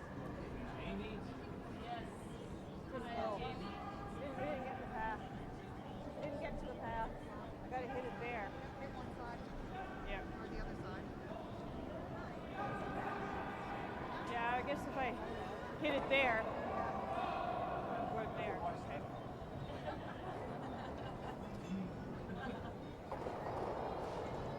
We'll see if we can get our cameras back to our sheet here. Just get a split, just we can move them over just a little bit. We'll be able to see both. Yeah, Team Newfoundland Right there, that's good. threw a draw in there, did not get it buried, so there is an opportunity for Prince Edward Island to come down here with some soft weight, remove the red one and score 2, and only be 2 down coming home, so very important shot. And I know I'm an armchair curling fan. I love to watch 2 games at the same time, or even more. So this is perfect. Thank you, camera crew.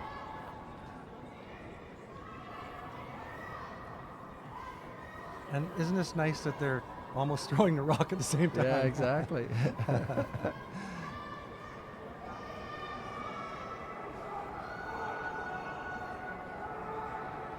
Double attempt. Not sure how that worked out. Pretty good. Oh, he did. He made it. He moved it far enough that I believe there's only a chance for 2 now. Or is there? Yeah, there is, by the looks of it. Oh, unfortunately, for Prince Edward Island, they did not get that Newfoundland stone out of there, so Newfoundland will steal one and be up 7-2.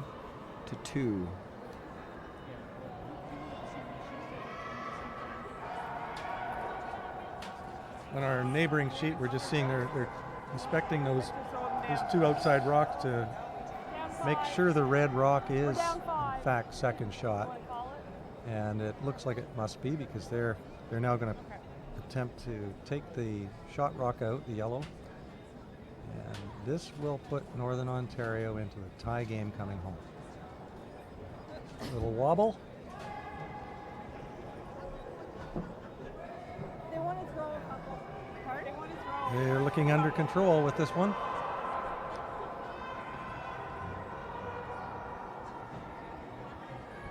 Oh, Looks like a pretty nice shot. If it holds on.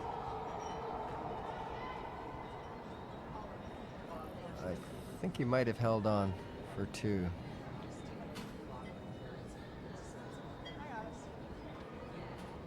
Oh, maybe not. It's going to be close. well, I think it's 2, Rob. How do you want to bet on this one, or? I think we're going to see a measurement here. Yeah, we don't have the benefit of a perfect overhead look at it.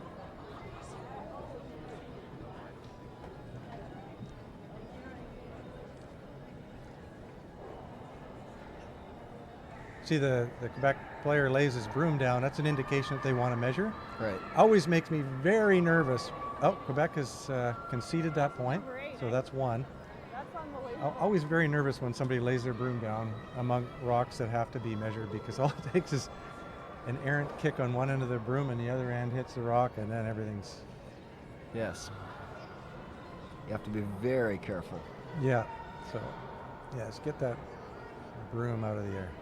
Whoa! Or someone steps on it and their feet go out from underneath them. Yes, I've seen some pretty funny things in the house sometimes when there's a measurement going on. Don't put your broom down. Everybody gets excited and wants to have a close look. And then, why did I step on a broom on the ice? What was it doing there? Yeah. Looks like Herb Wong out there doing the measurements. Oh my goodness. It's yellow. Yellow all along. Oh, they're asking for a remeasure.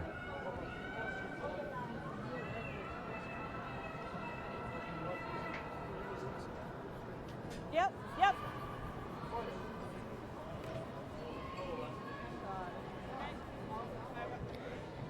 Coming around for another lap here. Same result. Yeah. It was yellow. Well, that's a surprise. I think the teams were surprised by that too. Yes, they did look surprised. So, A 1-point game.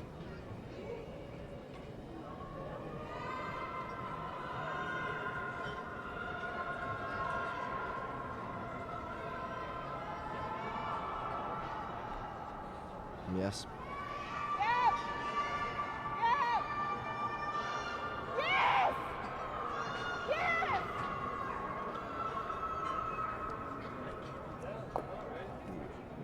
Forward.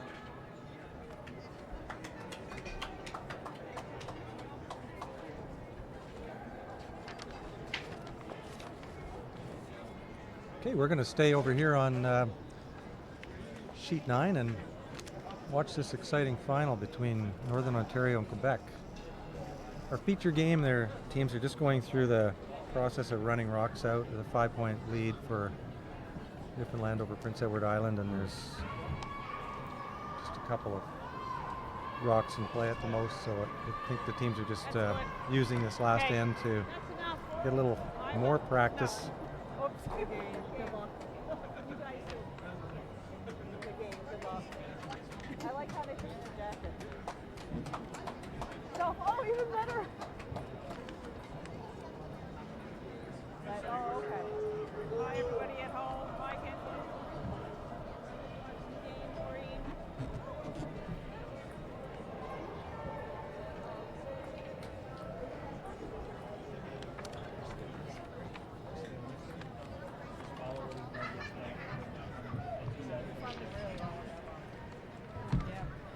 Scott Ryan was talking to me a while ago, and he said I wasn't putting enough handle on it. He said my intern or whatever the school goes, my outturn wasn't, or something like that. So I tried to even put on my last rock that I threw. Tried to put more, but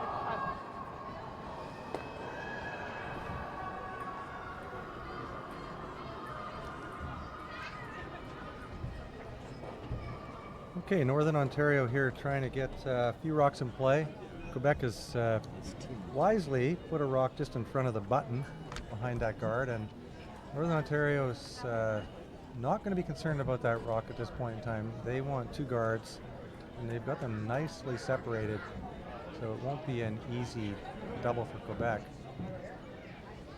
Again, Northern Ontario needs to steal a single point just to tie the game. Quebec here, they've thrown their rock through. They don't want to even mess with any attempts at a partial chip off or anything. They just think they can hopefully have a better chance of keeping it clean by tossing that rock through.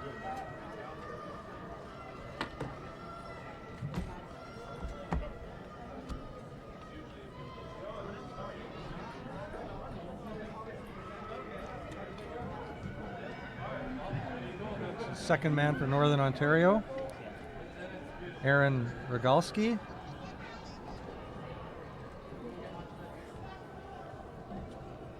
Not sure if he's playing a freeze here, or I think so. Rob? What do you Looks think? like it, yeah. This would be a great call. Great shot if he can make it. It looks very close. And the game is on. Yes, it's not shot rock, but they don't care. That rock is safely tucked in there with a yellow one behind it to hold its position for a little longer.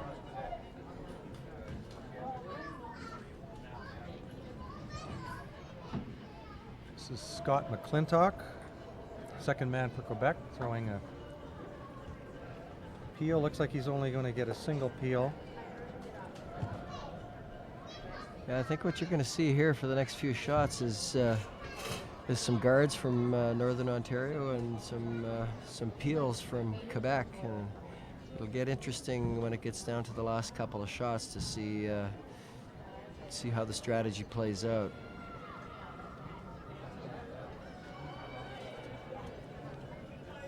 Skip Gary Wise has just asked Aaron Rogalski here to replace that guard. They'd like it nice and long so that it's not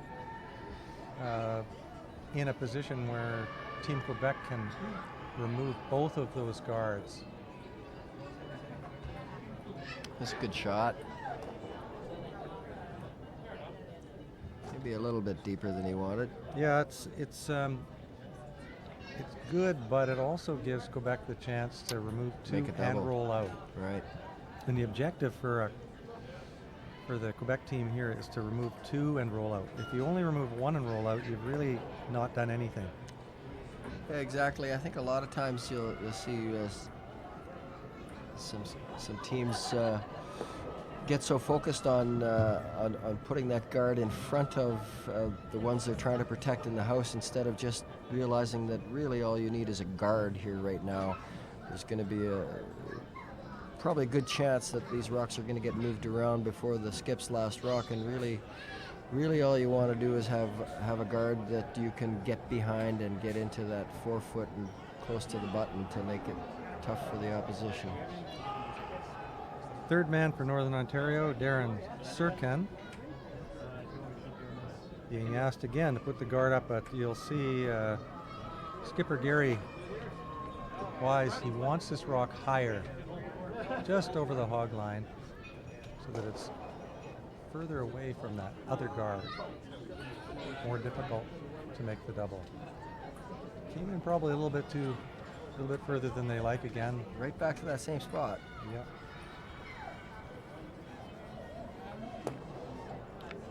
Scott Hill, our skip from Quebec, from the Ormstown Curling Club. Third man, Sean Blair. Try and do some cleanup. Big weight. Trying to hold it straight. 1, 2. Oh, good shot. Ooh. Actually caught a little piece of the yellow one just to get them staggered a little bit in the house. That was an excellent shot. Just watching the last end when Scott threw his last 2 rocks, skipped there for Team Quebec. Big weight, accurate, and seems to go with these Quebec teams. They are good hitters in the Brier too. Not just good, they're outstandingly exceptional at big weight takeouts.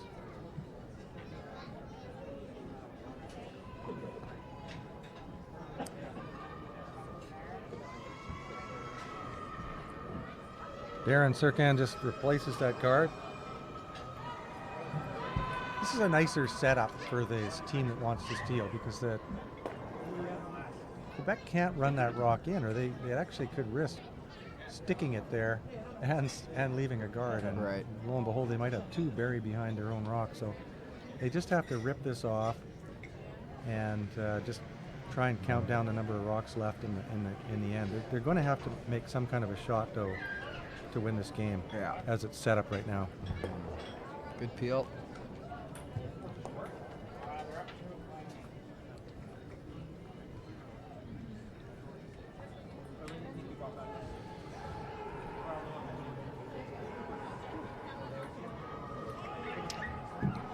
So what do you like here, Pat? This is down to Skip's rocks now. Do you throw another guard? Do you come in and try and improve your position in the house to... Throw guard, I think, Rob.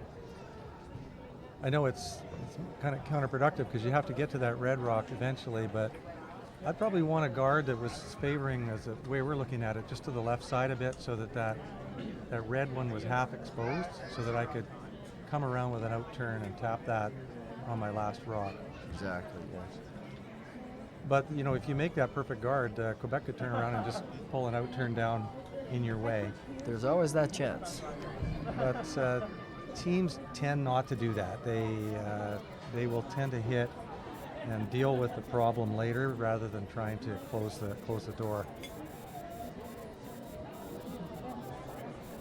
Well, it's always that fine line, you know, do you want to make your opposition throw the tough shots and you the easy ones, or what you want to leave for the end?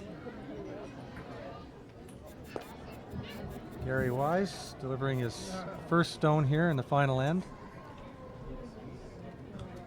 Front end, Mark Beasley and Aaron Rogalski.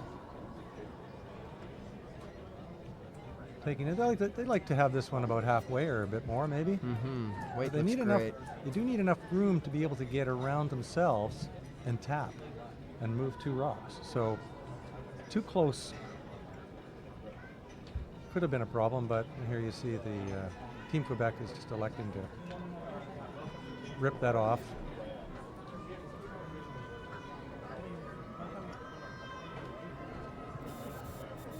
Yeah, no hesitation about that call.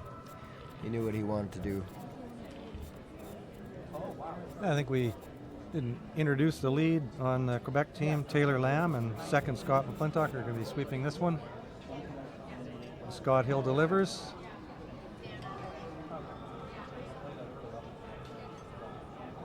Pretty good hitter.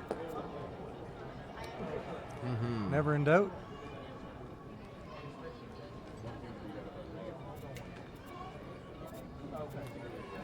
What's our objective here now, Rob? Well, Northern Ontario needs to get rid of the Quebec stone and somehow leave themselves shot rock with some cover if they can, and put 2 shots in the Quebec's mind. Probably, it's always a little bit better if you have your opposition thinking about 2 things instead of 1. So I guess in a perfect world, he'd like to be laying 2 and maybe entice Quebec to either throw the double or draw the button. So here it comes. The important thing here is to get some separation between these 2 rocks so that it's just a single rock takeout. And That is perfect. Absolutely perfect. Why is it perfect? Because a nose hit on either of those two red rocks doesn't necessarily mean that Quebec can score. Exactly. So the outcome there is, it's very difficult to do this, but they've done it. They've positioned both those rocks so that Quebec must hit and roll to get shot rock. Or I think what they've done here is maybe forced them to play the draw. But that's the thing. Will he play the draw and throw against the loss? He can't even play to his own yellow, right, and guarantee that he'll get shot rock. If he came square on the face of that yellow, he may have shot rock. But if he's at all off the center of that yellow rock, one or both those reds would score. So I think in slam curling that we watch on TV, the skip would put his broom down about where they have, but throw the draw, because the ice is so predictable in those slam events. Here, one up, I think I'd be throwing the hit too on this ice today. Yeah, I agree. At least the worst of it would be that it'll be an extra end. Right. Oh, they're sweeping it, Trying I think, to make it curl, and that theory just doesn't work for me. I think we have an extra end here. Yeah. So he needed to hit it on the other side and roll into the middle, and was unable to do that. Yeah.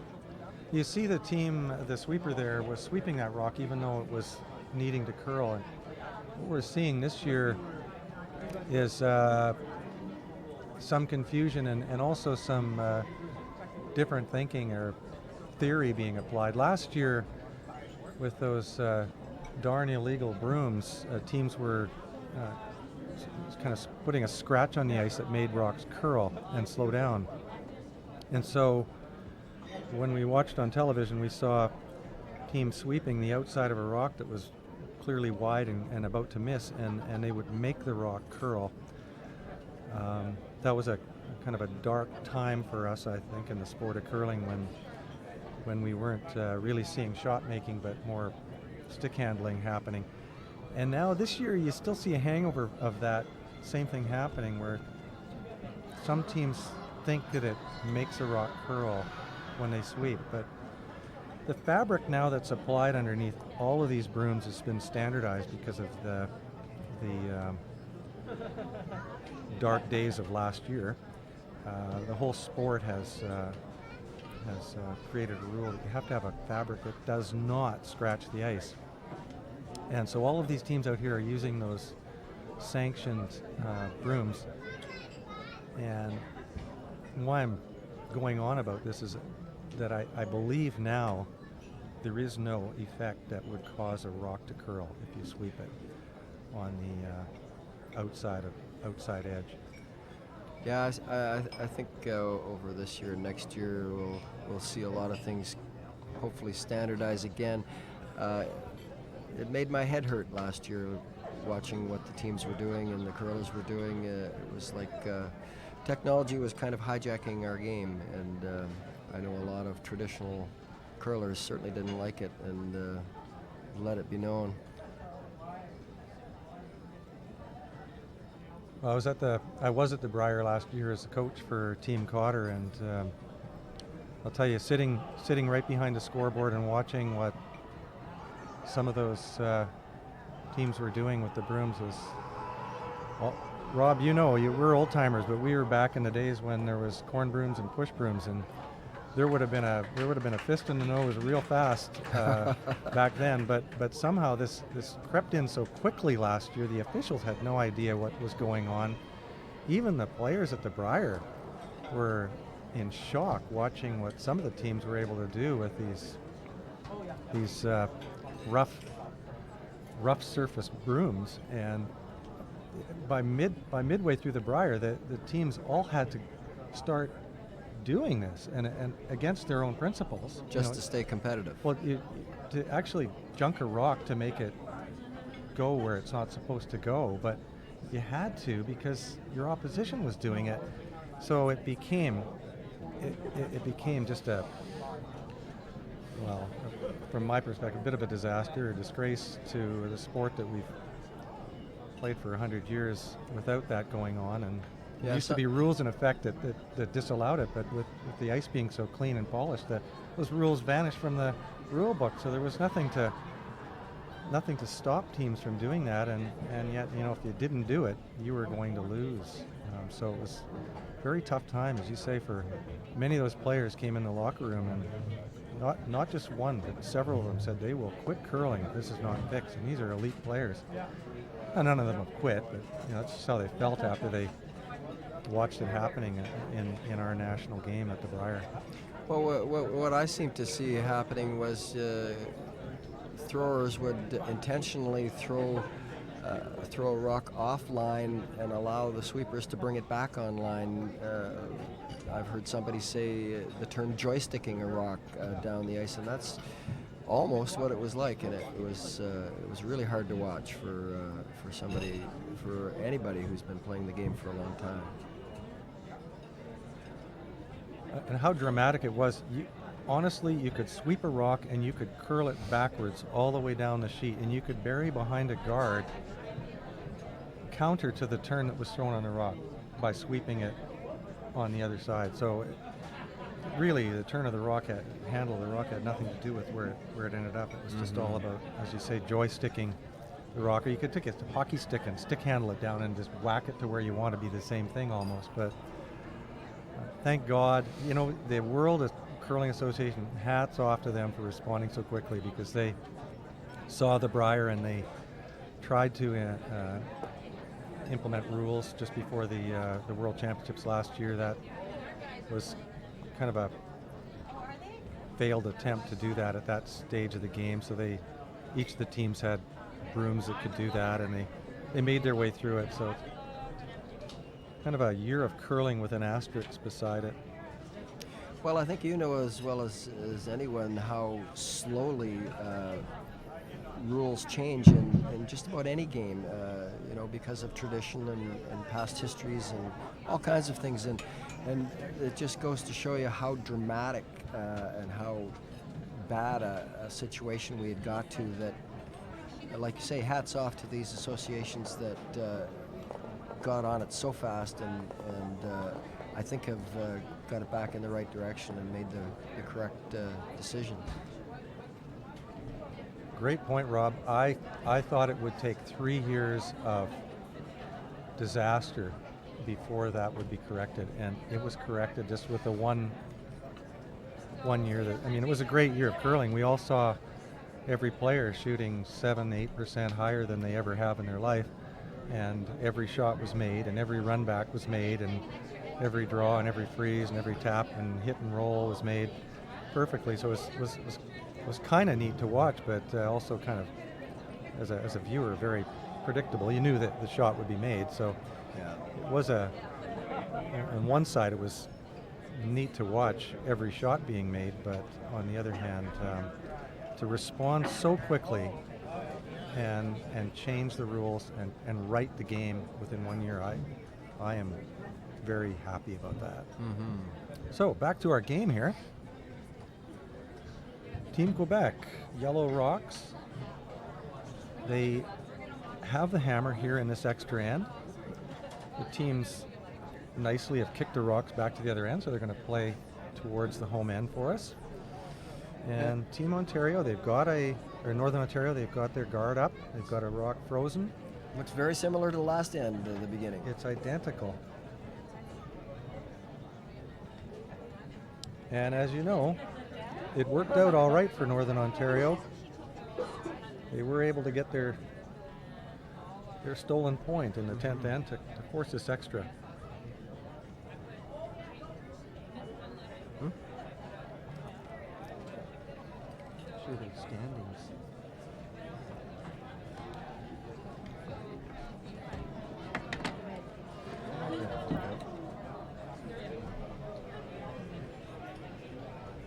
Team Quebec coming down here with a attempt at a double peel here. Those two rocks are nicely set up for a double peel. And they have it. Well done. Right. Okay.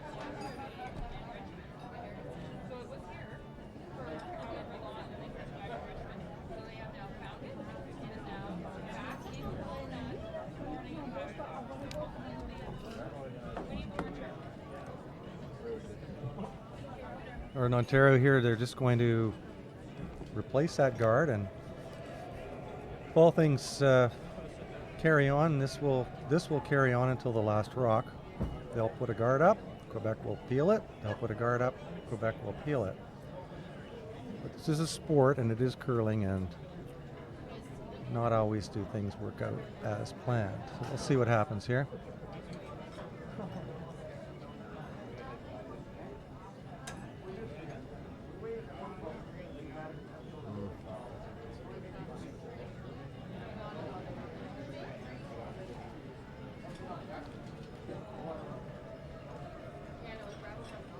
Looks like he's got good line. No problems there.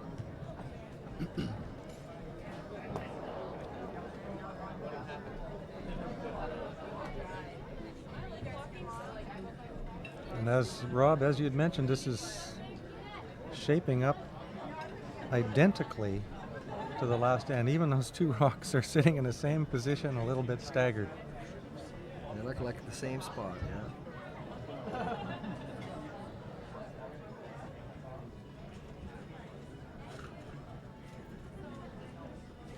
We're down to thirds rocks now.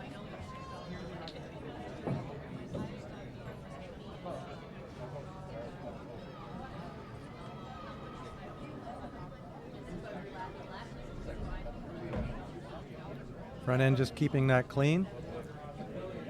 They ought to know this spot. They just played it last end, the same shots.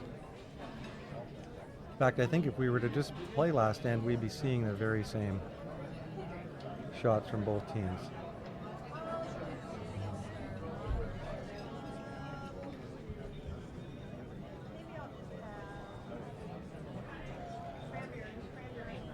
You see their time clocks are going again now. They've been reset for the extra end.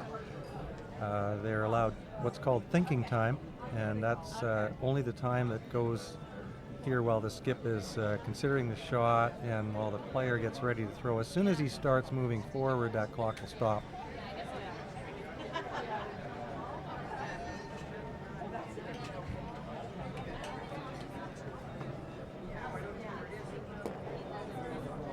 Oh, and a mistake. So, as I mentioned, this is a sport and it is curling, and you never can necessarily predict everything. And so Quebec has made this end much more difficult all of a sudden with that nose hit on the guard. And Team Northern Ontario has more to work with than they were perhaps expecting. That nice center guard blocking that one side of the sheet a bit.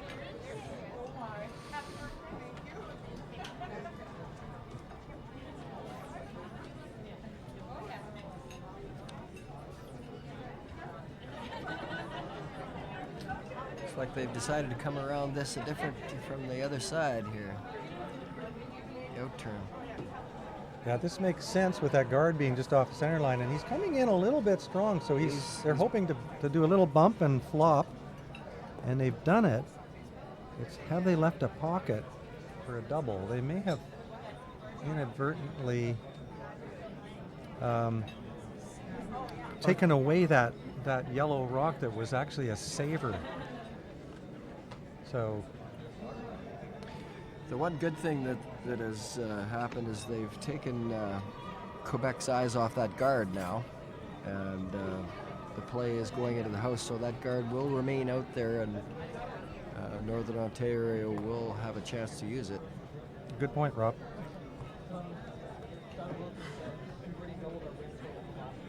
Now both of these teams have been having a little bit of a rocky start. Quebec 0 wins and 2 losses, and Northern Ontario 1 win and 2 losses coming into this game. So they'll both be needing to win from here on in if they want to make it into the playoffs. And that's a good break for Northern Ontario. They're their one lone red rock in there is almost, not, it's about half behind that guard. It's not shot rock, but it's definitely a factor that they hope to keep in play until the last rock of this end. Right now they're discussing if they do hit this yellow and try for a double, they may end up leaving Quebec with a very easy double on their own red rock. So I kind of liked what they were indicating. Their first inclination was maybe to try and play an out-turn draw here, tap their own red one into the forefoot and stay kind of staggered on the yellow one that's sitting beside it, which that would be awesome if they can move that red forward enough to be shot rock and be like overlapped on the yellow.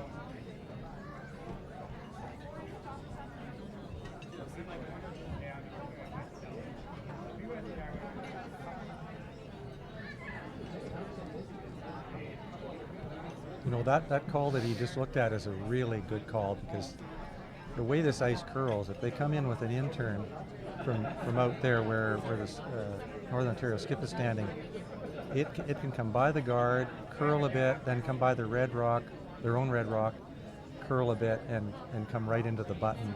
Mm-hmm. And then it's nicely protected by those two rocks that are, all three of those rocks that are out front. So the in-turn draw is could be an awesome shot.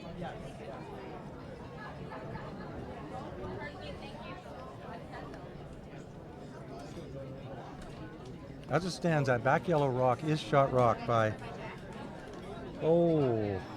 probably 16 inches. It's closer to the button. The button itself is right at the edge of that red banner that goes across the ice, so it's not far behind the button, and this red rock of Northern Ontario's is outside of the forefoot by about 6 inches. So, well, it looks like they've chosen some ice that would indicate they're going to play a takeout here onto the top Quebec shot. Maybe they're looking for a double and sit there and lay two. My fear with this shot is if they get it perfect, they might stagger their own and leave a double back. But we'll see what happens. I think I like this shot though, Rob. I know there's pluses and minuses, but I think they really have to get that back yellow moving. They got to get that off the back of the forefoot. He's playing soft weight. Yep. So this is probably like they're playing just their own. Back to bumper weight. They're just playing their own. Oh, are they? Okay. My mistake. I guess I just didn't read the ice properly. Oh, no. Too hard.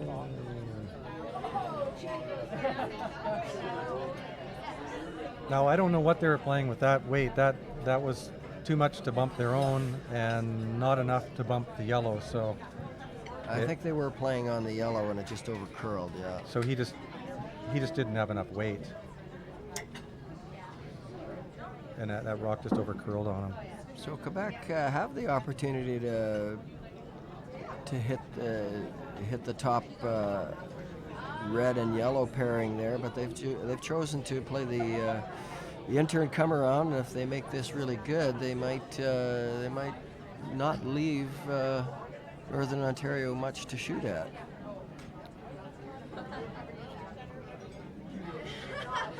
was kind of looking. I think this is one of those times when you know your opposition has one rock left, and sometimes you can seal the deal with your first rock, and that's what he's hoping to do. Mm-hmm. But there's always a but. If he fails to make this just right, he may actually make his last rock very, very difficult. So yeah, you certainly don't want to throw this one just behind the tee line. No.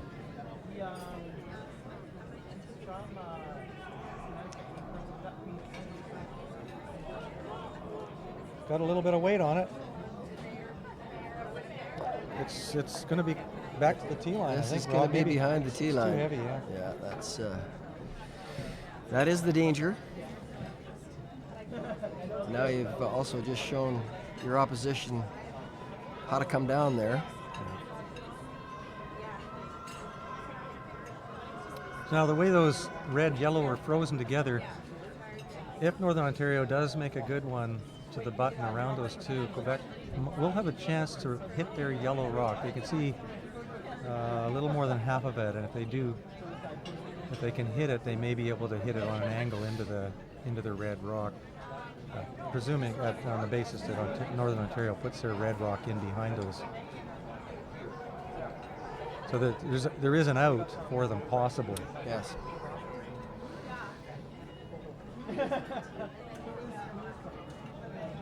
Really critical on this shot that your sweepers know where you want, how deep you want this. Do you want it to freeze to the back ones? Do you want it to just bite the button? I think they want to, if they have the line, they'll want to take this right to the tee line so that it's far enough away from that yellow rock we were talking about. Mm-hmm. Looks like this one's curling. Well, they want it to curl, and he's got really good line. The weight, though, he might have too much. I think he's not finishing. No, it's not. It's shot rock, is it not? Oh. No, it's not. No. Doesn't appear to be. Yeah. It's a little heavy. Or is it? It's really very close. Close enough that they're going to. No, I don't think so.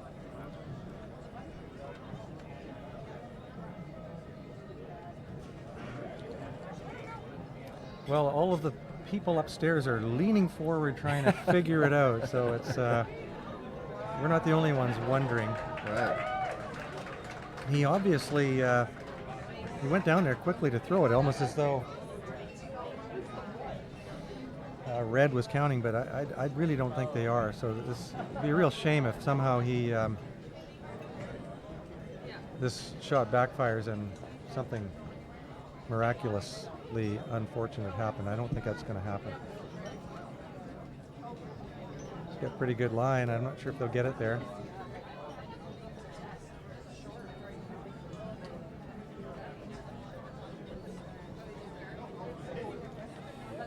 Not quite, but I mean, we can even see here from the camera angle that certainly looks like yellow from here. Yellow's got to be counting. We'll see if Northern Ontario gives that a kick or not. Sometimes those decals on the ice make it confusing to figure out. Looks where like the they're going to rings actually measure. are. They're asking for a measure.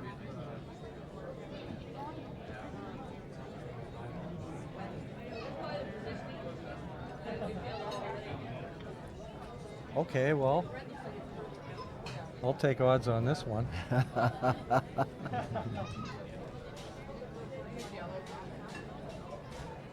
Who looks happy? I think Quebec's gonna feel pretty good about this one. We'll see. So that will put Team Quebec. That will give them one win, if yellow is in fact shot here.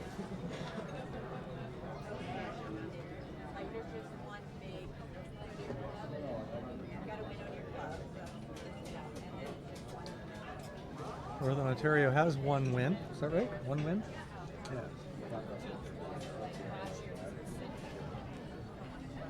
Yes, they had. It was on.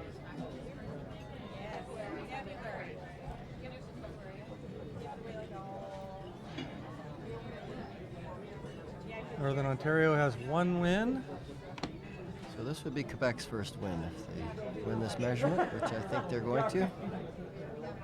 Oh, by quite a bit. Just Yes. about broke the measuring stick. Quebec has one win.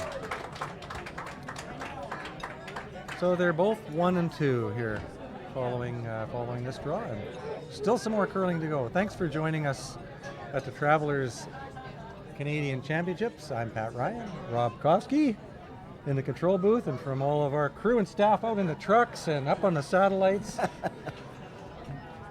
See you next time.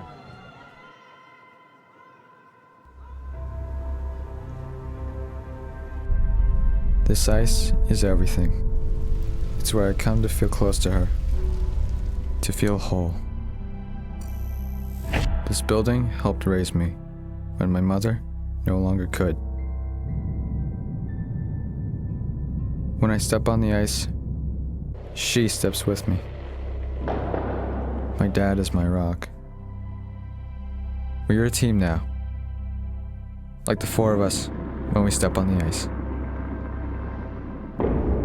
People say that this isn't a contact sport, but that's not true. It contacts you where you need it the most.